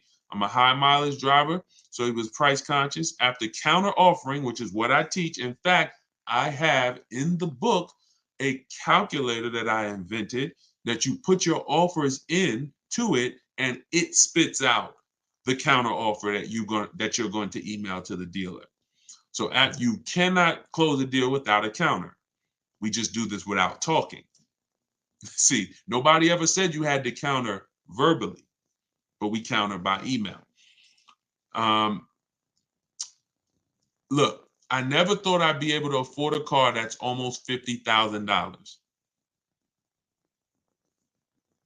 Look at this, $597 a month. MSRP was $48,595 on his Hyundai Palisade. His quote was $597 a month. Y'all, do y'all realize Hyundai Palisades, people out here buying them right now, $48,000 vehicles. Y'all realize with taxes and fees, that's about $1,000 a month payment for 5 years, $900 payment a month for 6 years. He's paying $597. All in my book. This is what I want you to learn. I want you to learn how to shop this way. This is what I'm talking about in these live streams. This is what I'm talking about in my book. This is what I'm talking about in all my videos that I post. It's learning to shop this way, okay? Competitively, putting dealers against each other, making them bid for your business. You're going to save thousands and thousands of dollars way easier. So get your book. I just wanted to show y'all that because he had mentioned the Telluride. So I said, let me pull up a Telluride deal. Let me pull up a Palisade deal to show you. Whatever car you think, yo, it's no deals out there, they're telling you that, we getting them all. We getting them all. Doesn't matter. Luxury cars. I had Crystal just got her Porsche Macan. She said, Deshone, dealers were charging me the same price that I'm paying now to that I'm leaving with. I forget how she said it. She said, before I came in, they were charging me that to lease. I think they were charging her $1,300 a month on her Porsche. And she ended up coming in and getting it for like 9 something. All stuff you'll see. You know, I just don't want to keep pulling these, but as this is what we do. I would take y'all into one day when I come on live, I'll take you straight into our Facebook group where we share all of these deals and just show y'all just a bunch of deals. Like they're everywhere. So if you're on TikTok, go to my TikTok bio, get your book while it's 75% off. If you're watching this, then the 75% off should still be active. Just go click my TikTok bio, click that website in my TikTok bio, click the website in my Instagram bio, and get your copy. If you are watching on Facebook or YouTube, just scan the QR code on the screen. Let me put it back up. Or you could go to deshonesbook.com and get your 75% off. So with that said, I will see y'all in the next hour. Congrats to everybody that got a book. Thank you for being here. Thank you for learning with me. Thank you for engaging. We got a lot more coming. We're just getting started. So stay tuned. I will see y'all soon.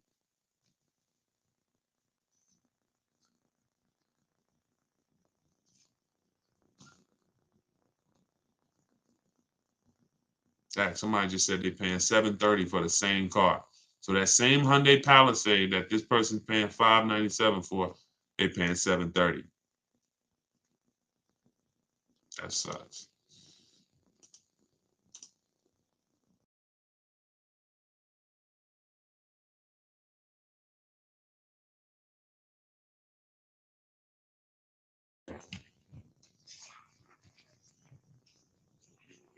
Welcome, welcome, welcome. Welcome to Car Shopping Secrets. Come on in. We are on TikTok, Instagram, YouTube, and Facebook. We're going to be taking questions from every platform. So just come on in, and I want you, the goal, just so you know, is to answer as many questions as possible. If you don't know me, my name is Deshone. I go by Deshone the Auto Advisor. I spent 14 years in the car business, and now my mission is to make sure you guys know how to save thousands of dollars when you buy or lease cars, and you know how to shop for cars the new way, where you're in control. So that is the mission. All right, it's going to be a lot easier. It's going to be almost stress-free. The more you do it, the more stress-free it will be. But you have to learn how to shop from home the right way. The right way. So come on in. Yep, I see you kindly. Just ask your question and let's get right to it. Let's get right to it. And before the entire broadcast, my new book, Car Shopping for People That Hate Car Shopping, will be available in my TikTok bio, in my Instagram bio for 75% off. It's normally $97. It's a digital book. It's everything I teach. It's called Car Shopping for People That Hate Car Shopping. It's rated 5 stars on Goodreads.com, and you can get your copy right now. So let's go. Send in these questions. How do you get a car in your business name and credit? It's simple. If you're going to go, getting cars in your business name is the same as getting cars in your personal name until it's time to sign the paperwork. Whose name is it going in? Now, if you're going to use business financing, then that's its own strategy. So you can learn from somebody who's teaching business financing, lines of credit, things of that nature. But when it comes to buying cars and getting your best price, which I don't see business people doing, I'm gonna be 100%. There's not a lot of people that I see who are teaching you guys how to put cars in your business name, who are even remotely interested in getting the best deal on the car. They're so busy getting the car in their business name that they literally will overpay thousands of dollars just to get the car. Okay. Omar, question. In your book, it says that if you sell your lease to another dealer, you have to buy the car first. That means I have to write my current bank check. Nope. That's actually our plan A. That's not our plan A for selling our lease. If you have what most people do who are trying to get their lease equity, if you don't know you could sell a lease, if you didn't know you could sell a lease type of one, this is going to be relevant to you. We've sold leases for the last couple of years. You've always been able to sell them, but the last couple of years, it's been, there's a lot of money made. And when banks saw people making a lot of money selling their leases, $5,000, $7,000, $10,000, some of them implemented a third-party restriction, and that they limited who you can sell to. So they started letting. So then what you saw was a lot of people started buying their leases and reselling them. I don't like when you buy your lease and resell it because you're going to pay taxes on the purchase and you're going to pay fees on the purchase, and then that's coming out of your profit. So I don't teach that. In the book, Omar, continue reading or just read that section over. It's a lot of money involved in that section. When we have a third-party restriction, we're getting bids from a local dealer. We're talking to used car dealers. I have a script in there of what to say. We're selling our car to a local used car dealer. And if there's more money to be made buying and reselling, then you can do that. But oftentimes, because dealers most times don't need to pay the taxes, the dealer payoff is lower usually than the customer payoff, which means you can sell direct to a dealer and put more money in your pocket, but you must get bids. And that's what I teach. So just read that section carefully, Omar. All right, come on in. Could everybody hit the share button who is into sharing? If you're into sharing, if you share great information, if you're into financial literacy, if you believe that people should be able to, have the information to make the best decisions for themselves, then hit that share button. I appreciate all the sharers. I cannot do this. We can't do this mission without the sharers. Thank y'all. All right, let's go. Let's go. I see Instagram. Let's go. Want to trade my car, which I still owe money on, and I want to lease now. That's going to be very common. Many of you are going to find out as you find out you will, unfortunately, many of you were just programmed never to lease. You were programmed that leasing was bad. And when you find out the math and how much that's cost you, the first thing you're going to want to do is get out of your finance and go into a lease. So you need to call your bank. In my book, I call this the equity assessment. This is step 2. After you decide, now you've already done step 1, which is great. Step 1 is deciding, should I buy or lease? Asking yourself the most important question: how many years am I keeping this car? To decide, are we going to go for a long-term purchase, where we can avoid the depreciation in the long term, or we're going to go for a short-term lease to avoid the depreciation hit. Once you answer that question, that's step one. Now we move on to step two, which is our equity assessment. That's when we have to look at the current car we have, and we have to find out what our position is in it. Are we in a negative position? Are we in a positive equity position? So you're going to call your bank, find out what your payoff is, get your payoff. Don't look at your residual value on your contract. Don't look at, whatever your statement is. If you're going, you can do this with a finance, you can do this with a lease. The equity assessment process starts the same way. You call, you get a payoff, you find out what you owe, and then you're going to go to the online bidding, to the online car buyers, and you're going to get offers so that you can find out relative to what you owe, how much is the market value of your vehicle. And the market value is based on how much someone's willing to pay you for the car. It's not based on what a algorithm site says. It's based on, I got 6, 7, 8 cash offers, which is when you follow this process, that's what you're going to get. And you take the highest one, and then you look at what you owe. And if the highest offer is greater than your payoff, that's called equity. If the highest offer is lower than your payoff, that's negative equity. In which case you have to go with a different plan with negative equity. And some of you are going to have negative equity. You're still going to want to transfer that to a lease. But you need to know how much negative equity you have. So you must complete the equity assessment first, then we move on. Pete, how much normally is a good amount to put down? So when we look at putting money down, it's all payment management. If I'm financing a car and my goal is to pay off the car as quick as possible because I'm keeping it for, 8, 10, 12, 15 years, then I'm going to put as much money as I can down. But it goes back to what we talked about in the last segment. If y'all were here in the last segment, you remember we talked about what you're doing with your money. So let's say a person is using them, you got your money invested, you're getting returns on your money, 8, 10, 12%. Then if you have a low interest rate, you might want to ride that out. So there's 3 ways to go. You're either going to say, all right, I'm not really interested in getting, investing my money. I'm not getting a lot on my money. Most of my money is either in the bank or in savings, and that's what I do. In which case you might say, I want to pay off this car as quick as possible, and then I want to just have no car payment. So I'll put more money down in that scenario. In a second scenario, you're investing your money and you're say, okay, I'm going to use the bank's money at a very low interest rate if it's available, 2, 3%, 0%, 0.99%. I'm going to use this money, let my money make more money for me, and then I'm going to put as little as possible down. And then the third case is when you say, okay, well, the third case is probably going to cash or a lease scenario, but that's how you would compare it. It depends on your personal choices, what you're doing with your money, and if you're not into investing and making a lot of money on your money, then you probably want to get that car paid off as quick as possible. In which case, put as much as you could afford to put down so that the loan's out of the way as soon as possible. But it's all personal. All right. I see from IG. Is it a way to get a lease without a down payment? Look, are you kidding me? And that's not an insult to your question. That's just, this is all we do. I know you might have looked at these questions and you said, you might have looked at these lease deals online and you see all of these deals that say, hey, put $3,000 down or the $32.99 do it lease signing. Listen, the lease is custom. You choose the mileage. You choose the structure. So the way we shop, this is all in my book and this is all in my free videos. So as you go through all my free videos, y'all gonna hear all of these things match. Whether you on these lives with me, whether you watching my videos, could we keep hitting the likes on TikTok? Let's shoot the likes up even more. Appreciate y'all. Whether you're looking at the free videos, whether you're on a live or whether you're in the book, you're gonna see they're all the same.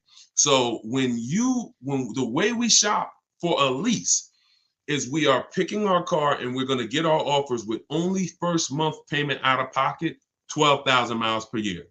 If anyone tells you they can't do that, they're lying to you. Straight up, they are lying to you. And that's why we never put our faith in one dealer. In my book, I have something called the 25-to-5 strategy, where we're connecting with 25 local dealers online in 20 minutes. I know it sounds crazy, but when you got a computer and you know where to go and what to say, and you're using copy and paste messages, you're just letting them know. I'm gonna let 25 dealers know in 20 minutes what I'm looking for, because out of that 25 dealers, maybe 10, 12 are gonna have a car that I'm interested in, depending on the car, maybe 10, 12. And then out of that, I'm looking to get 5 to 7 offers. So it's 25 to 5, 25 connections, 5 offers. And until you start doing this, until you start looking at 5 offers, y'all, you're not going to see how overpriced some dealers are.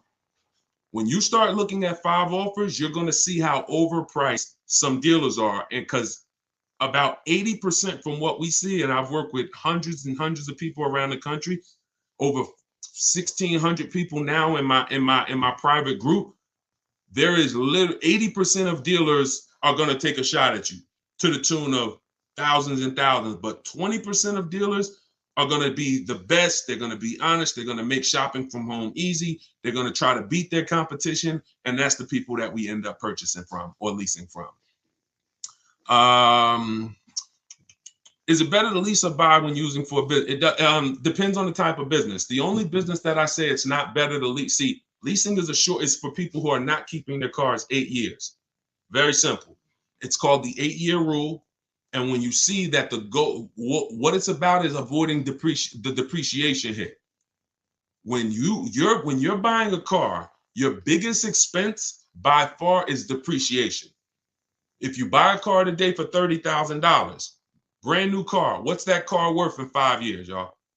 Throw some numbers out there. If you buy a car today, $30,000, brand new car, what's that car going to be worth in 5 years? Throw some numbers out there. Thanks, Ed. I see you, man. Appreciate you. Look, let me see. Let's see what people come in at.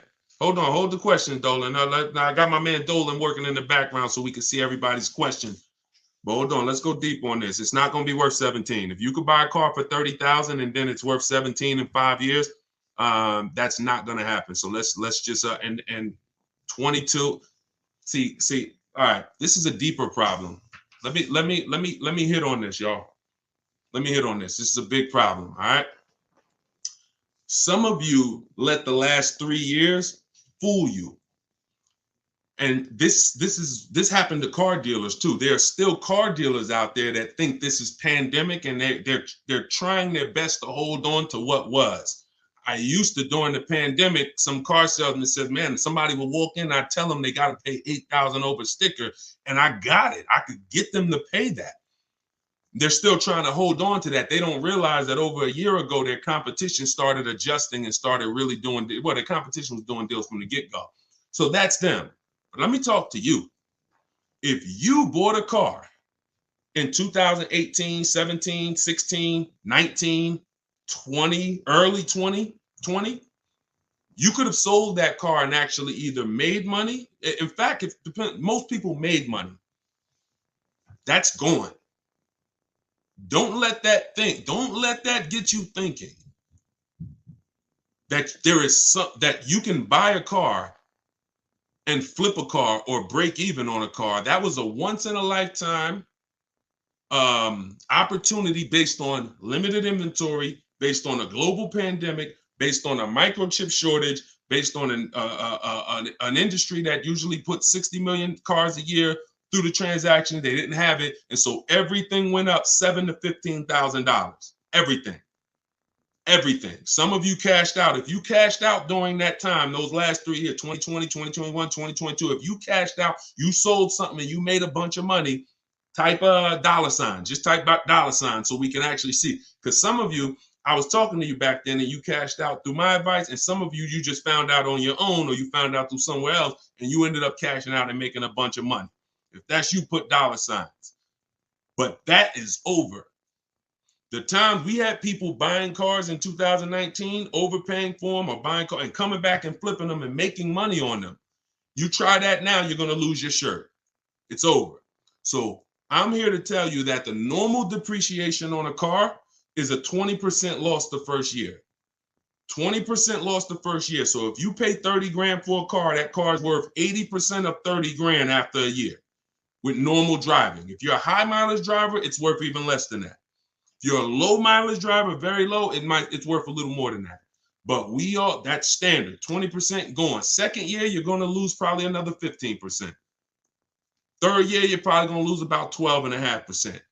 Probably lose another 12.5% the next year. Then you'll lose 10%. And that's the depreciation curve. That's where we are. So when I asked y'all 3-4 minutes ago, if we bought a $30,000 car, what it would be worth today? The answer is what it would be worth after 5 years. The answer is probably going to be about 12 grand. The answer is probably going to be about 12 grand. And we've gotten so far, I had to go deep on that subject, so I kind of forgot what the original question was and how we got on it. But the name of the game is avoiding depreciation. That was how we got on it. So if you don't know, that's your biggest expense. Your biggest expense is not maintenance. It's depreciation. You're losing thousands and thousands of dollars in depreciation. So when you're deciding, should I lease or purchase? When I tell you the answer is 8 years, if you're not keeping your next car 8 years, you should be leasing it, because if you get a great lease deal, you can't get a regular lease deal. You must get a great lease deal that comes through multiple offers. Then you're going to avoid those big depreciation losses that these owners are taking. Now, at the same time, if you're buying your car to keep 8 years, you should be purchasing it, because once that depreciation levels out, remember what I said, you lose this percent the first year, this percent the second year, but every year later, it starts to get smaller and smaller. Eventually, you're only losing like 5% on the car, and that's the time where you want to keep it. That's when you won. That's the reward. That's where you're like, okay, now I'm winning based on my purchase. Okay. So whenever you're looking at leasing versus purchase, it's a long term. You got to look down the road, and you must ask yourself, how long am I going to keep this car? All right. All right. Let's go. Dolan, next question. Dolan pulling questions in from every platform. Should lease rates increase depending on yearly mileage allotment? So we always shop with 12,000 miles per year. Find your best deal. Shop multiple offers. The way I just laid out in the beginning of the show, I gave you the structure on how we shop offers. If you missed it, watch the replay. Once you get multiple offers, you get 5 to 7 offers, pick your best one, and then you adjust the mileage. Because you want to adjust your mileage once you know you're dealing with an honest dealer.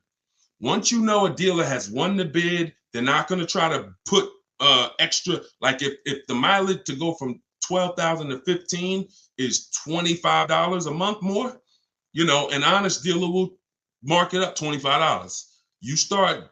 You don't have an honest dealer, they'll mark it up $35. They'll mark it up $32. Everything will have a little cushion in there and you don't want that, because cushion is built-in profit that they're not going to disclose. So once you do that, yeah, you pay for additional mileage, but you don't adjust your mileage until you actually find your deal. And yeah, you pay for mileage because you pay for usage. But then again, when you have a great lease, like I'm gonna show y'all a couple great leases throughout the show, people who are getting, ridiculous deals right now, and y'all see, to add a little more mileage to these leases the payment is still pennies. It's ridiculous. Go ahead, Dolan. But you got to shop first and then you adjust. All right, YouTube, looking to buy 4Runner, but they have a $1,500 BS protection package. Okay, they is one dealer. It's not Toyota. Toyota's 4Runner. This gentleman shopping for a Toyota 4Runner, y'all. The dealer that you went to has a $1,500 BS fee. That's why we don't shop and put our faith in one dealer. You know how many 4Runners there are the way you saw them? I don't care what car you're looking at. You could be looking at the most rare G-Wagon. There's at least a couple more in the country. So when it comes to something like a 4Runner, there's thousands of them. No matter what color, you might say, yeah, but I like this color. There's thousands of them, thousands. That's a mass-produced vehicle. So you have to have that in your mind. If you start looking at it like, oh, it's only one of these, oh, they got you, because they're going to make you think that's the only one, and you're not going to see that there's other ones that not only may they not have the BS fees, they actually may be lower priced. And that's what you need to be seeing. We go about 100 miles out when we start our used car sales. In my book, in day 5, I have something called the multiple marketplace strategy. I laid out the 25 to 5 strategy. That's how you shop for new cars and leases. That's a different strategy. When we're shopping for pre-owned cars, we're using the multiple marketplace strategy. Can y'all keep shooting? Can y'all keep tapping the screen? Everybody on TikTok, we got a couple hundred people. This is crazy. Could y'all just keep tapping the screen, shoot the likes up? Let's keep grabbing attention over here on TikTok. Appreciate all of y'all.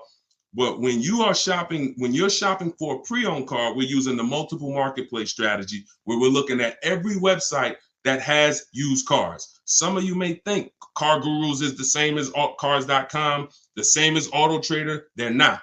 These companies have different contracts, different dealerships, different places that they advertise inventory for. And not only are you shopping those marketplaces, you're shopping the Carvanas, you're shopping the CarMaxes, because occasionally, sometimes they'll have the best price on a particular vehicle. You never know what they're going to do. So if you're not shopping them and looking at all the used car inventory, you are going to miss the lowest price in the market. But once that happens, you'll find a car, and you always verify fees before you leave your house. You never get to a dealership and have fees pop up on you that you didn't know about. That means you didn't give a call and find out the bogus fees beforehand, in which case you let somebody waste your time. So you can't negotiate. That's why I got a video. Some of you may have seen it. We don't negotiate with fake fees. We don't do it. We don't do it. It's a losing battle. All right, go ahead, Dolan. Let's keep it rolling. I'm trying to get through as many as we can today. I want to go through as many questions as fast as possible. How do I know how much equity I have on my lease? It's a very common question, y'all. I mean, we're kind of getting a similar question asked in a different way. Call your bank, find out what you owe, what your payoff is. Go to the marketplaces that I mentioned earlier to get offers. CarMax, Vroom, Vroom's out of business, sorry. CarMax, Driveway, Carvana, Kelly's Blue Book Instant Cash Offer, AutoNation, and Car Gurus, Sell My Car. That'll get you about 6 offers. Now, whenever you're using those websites, you'll get to a part where it says, is the vehicle owned, leased, or financed? Just put owned, because their websites have something built in where they say they can't buy leases, because they out of all the leasing companies, some have third-party restrictions and some don't. But their websites are not set up to see who has third-party restrictions. They just kind of blocked it, because I'm sure they had thousands and thousands of people, when everybody was making all of this money, calling them saying, "Yo, I want to sell my car to you." And then they looked at the contract and said, "Oh, we can't buy it." So they basically just put a block on their website. But if you don't have a third-party restriction, and there are several leasing companies still that don't have a third-party restriction, meaning you can sell to anyone. But if you do have a third-party restriction, we take those offers that we got from those online car buyers, then we call a local car dealership, we call a local brand, and we speak to the used car manager, and we get a couple offers from used car managers, and we sell direct to them. And we avoid any fee. We don't buy and resell. I can't think of one person. You can leave that up, Dolan. I'll get right to it. You can leave that up. I can't think of one person that has learned from me that actually bought their lease and resold it. It's just you're losing thousands of dollars in taxes and fees. It's just not worth doing when you can sell direct to a dealer. Go ahead, Dolan. Next question. Let's keep it rolling. I'm loving this. Thank you. Could everybody tag a friend? Everybody's not going to tag a friend, but if you are somebody who tagged, I'm telling you, your friends will be upset if they find out that they went and bought a car a couple months down the road, and they end up overpaying for it, which most people are. And they find me later and you didn't share it. And they like, "Yo, why didn't you share that guy? Yeah, I've been following Deshone for years. You didn't share his stuff with me." So don't be that. You don't want to have that. It's an awkward conversation. You might as well just tag a friend, think about somebody who you love, and share this wisdom with them. Let's get everybody saving money. All right, we can't find a lease for less than $500 a month. Every time we turn a car in, they increase the lease amount.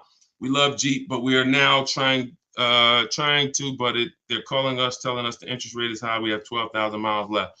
So, I mean, if you can't get a Jeep, so this was somebody that got a Jeep in our private group. Let's see.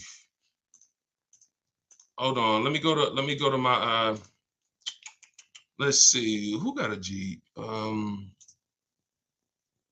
got to label these different. No, I got to label these different. Ooh. Jeeps have incredible deals if you know how to shop. Anybody who's interested in leasing a Jeep Grand Cherokee, which kind of Jeep is it, Liz? If it's a Jeep Grand Cherokee, let me see if I can find this.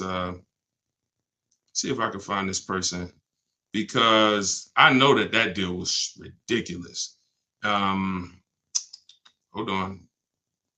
I just want to tell you how the difference in shopping and getting multiple offers, because If you already have them calling you and telling you that every time you see, I know that scenario where she just said every time we release from them, the price goes up. That means she's buying and leasing from the same dealer. So in most cases, when you're leasing from the same dealer, every single time you get a deal from them, they're going to bump the payment up a little bit. Very rarely is it going to go down because they've conditioned you for it to go up a little bit every single time. Now, in the case of the pandemic, they had people jumping up $150 a month. But when it comes to Jeep, hold on. What kind of Jeep? Is it a Grand Cherokee or a Wrangler? I know I have somebody in my group that just got a Jeep for it. They saved like $7,000. And that was on a limited. That was on like a $59,000 Jeep. Oh, that's right. I text my friend the deal because she was shopping for a Jeep and I text her the deal. So let me actually see. Here we go. All right, here we go. That's right. Okay. She got a $45,000 Jeep Grand Cherokee. If y'all can't see this, this is Raphael. She got a $45,000. Now, I don't know how you're equipping your Jeep, but hers is $45,925. She's paying $549 a month, and that's all the money she gave them. She put $540, she gave them $549, and she drove off. So if you are somebody who says, all right, that deal is ridiculous, I'm gonna put down $1,500 more, drop my payment to like probably about $1,500 more out of pocket, will drop that payment to probably $498. And or you might say, Deshone, I don't even need the limited. I see she got the blacked out one. I don't need all of that. I'll take one that's a little less than that. But this was last month. So, I mean, you must shop offers on these cars. You must shop multiple offers. You must get at least 5 quotes from 5 unrelated dealers, because one thing that will surprise you is Raphael had offers for 600, 700. I remember I helped the lady Christina. She was in our group a year ago, and her best offer, she got like a $52,000 Jeep, white with the black top, and it was like $606 a month. But her highest offer she got from a dealer was like $1,100. So she had some for $1,100. She had some for like $899 or something, and then her best one was $606. So oftentimes, what you think is overpriced is just that one dealer you're dealing with that's trying to take a shot at you. That's why multiple offers from home is the way to go. This is what's in my book. This is what I teach in my videos. If you guys want to have it right in one spot with all my scripts, everything, I don't even want you talking. I really want you typing, because when you talk, you can say something wrong. If you type, you can't mess up. Thank you so much. Appreciate that. If you type, you can't mess up. So 75% off. I just put the book out. It's called Car Shopping for People That Hate Car Shopping. If you hate car shopping, type hate. Type I hate it. All right. And we're already rated 5 stars on Goodreads. And I want y'all to have everything I teach in one spot. That way you don't have to go through all my videos trying to see which one's for me and which one's for leasing and which one's for selling my lease. And, oh, this one's for a used car. I don't need that.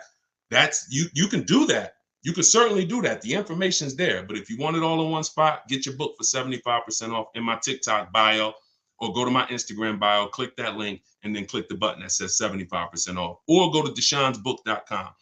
All right, go ahead. Go ahead. Yep, you good, Dolan. I want to buy a certified pre-owned car. I want a safe, reliable car. What do you recommend? I'm thinking Subaru. Okay, so when we're trying to find what car we want, get an idea of it, and then we do a research. We do our check. We check to see reliability. There's 3 terms that you got to be familiar with.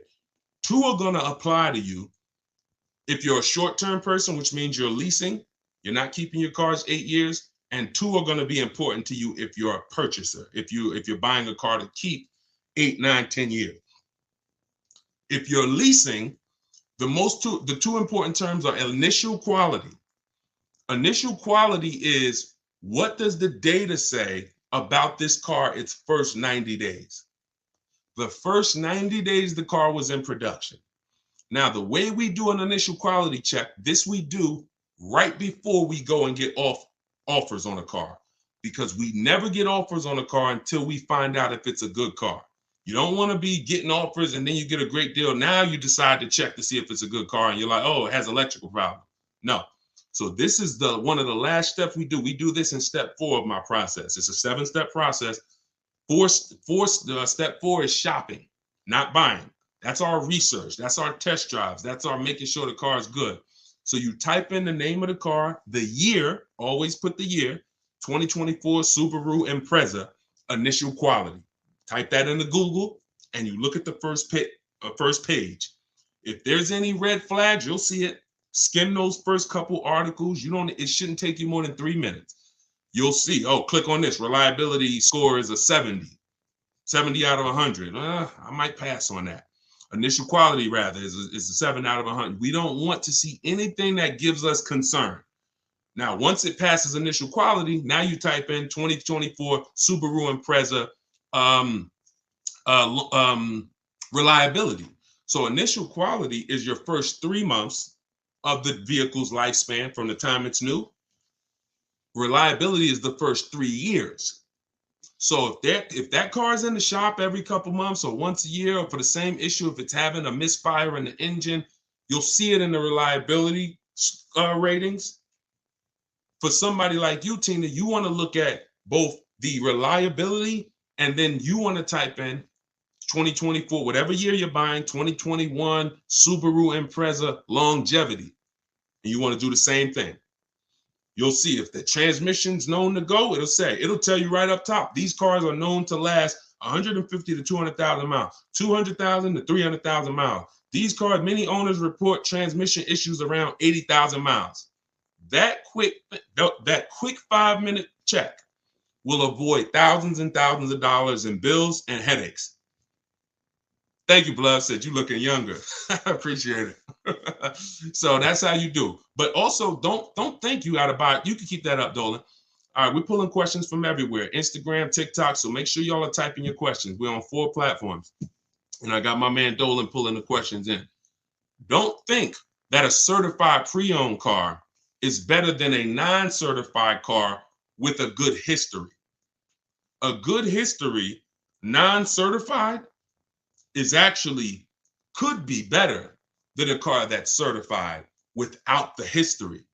See, I'd rather a non-certified car with a great title, which means it's not a salvage title, it's not a rental, it's not a, funny title.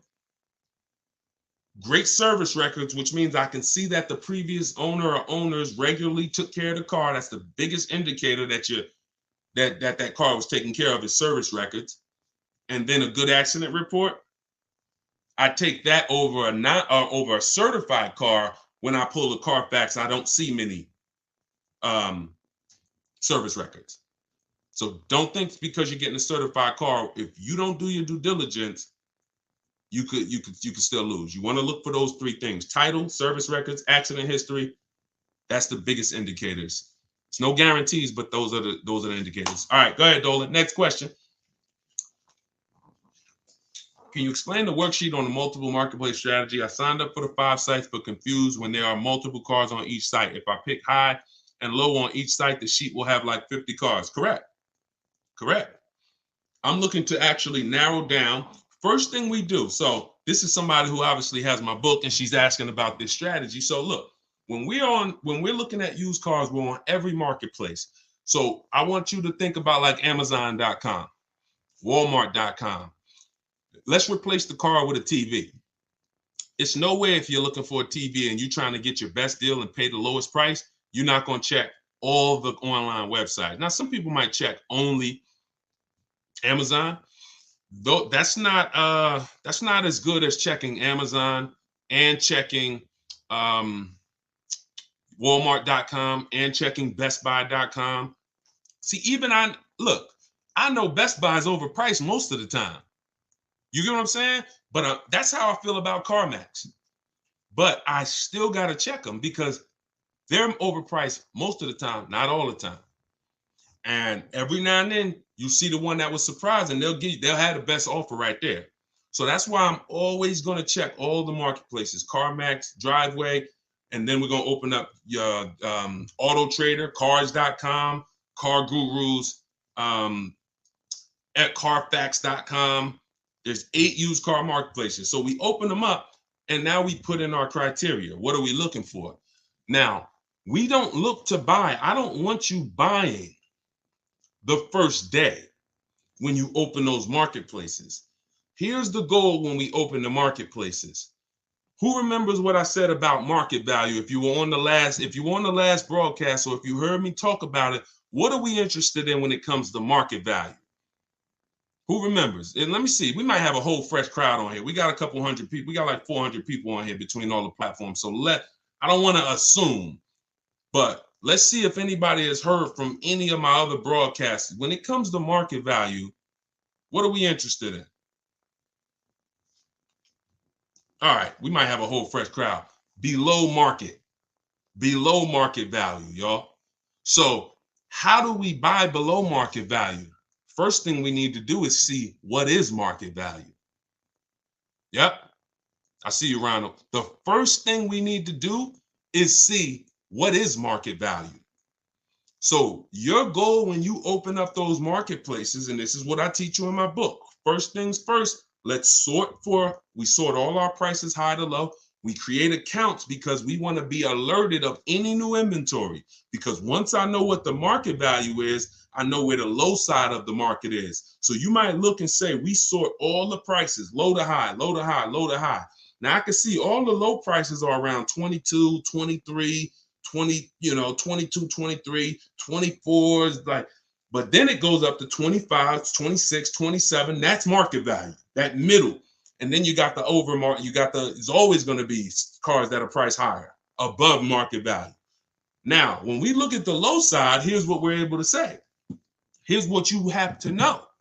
Be prepared for it. The low side of the market is where all the crap is. So you're going to see bad titles. You're going to see accidents. You're going to see frame damage. That's fine because you're looking through all of that. And then you're going to find that diamond, and you know what the low side of the market is. Here's what's also very important. You might see a car. You might say, I want a black car or a white or silver.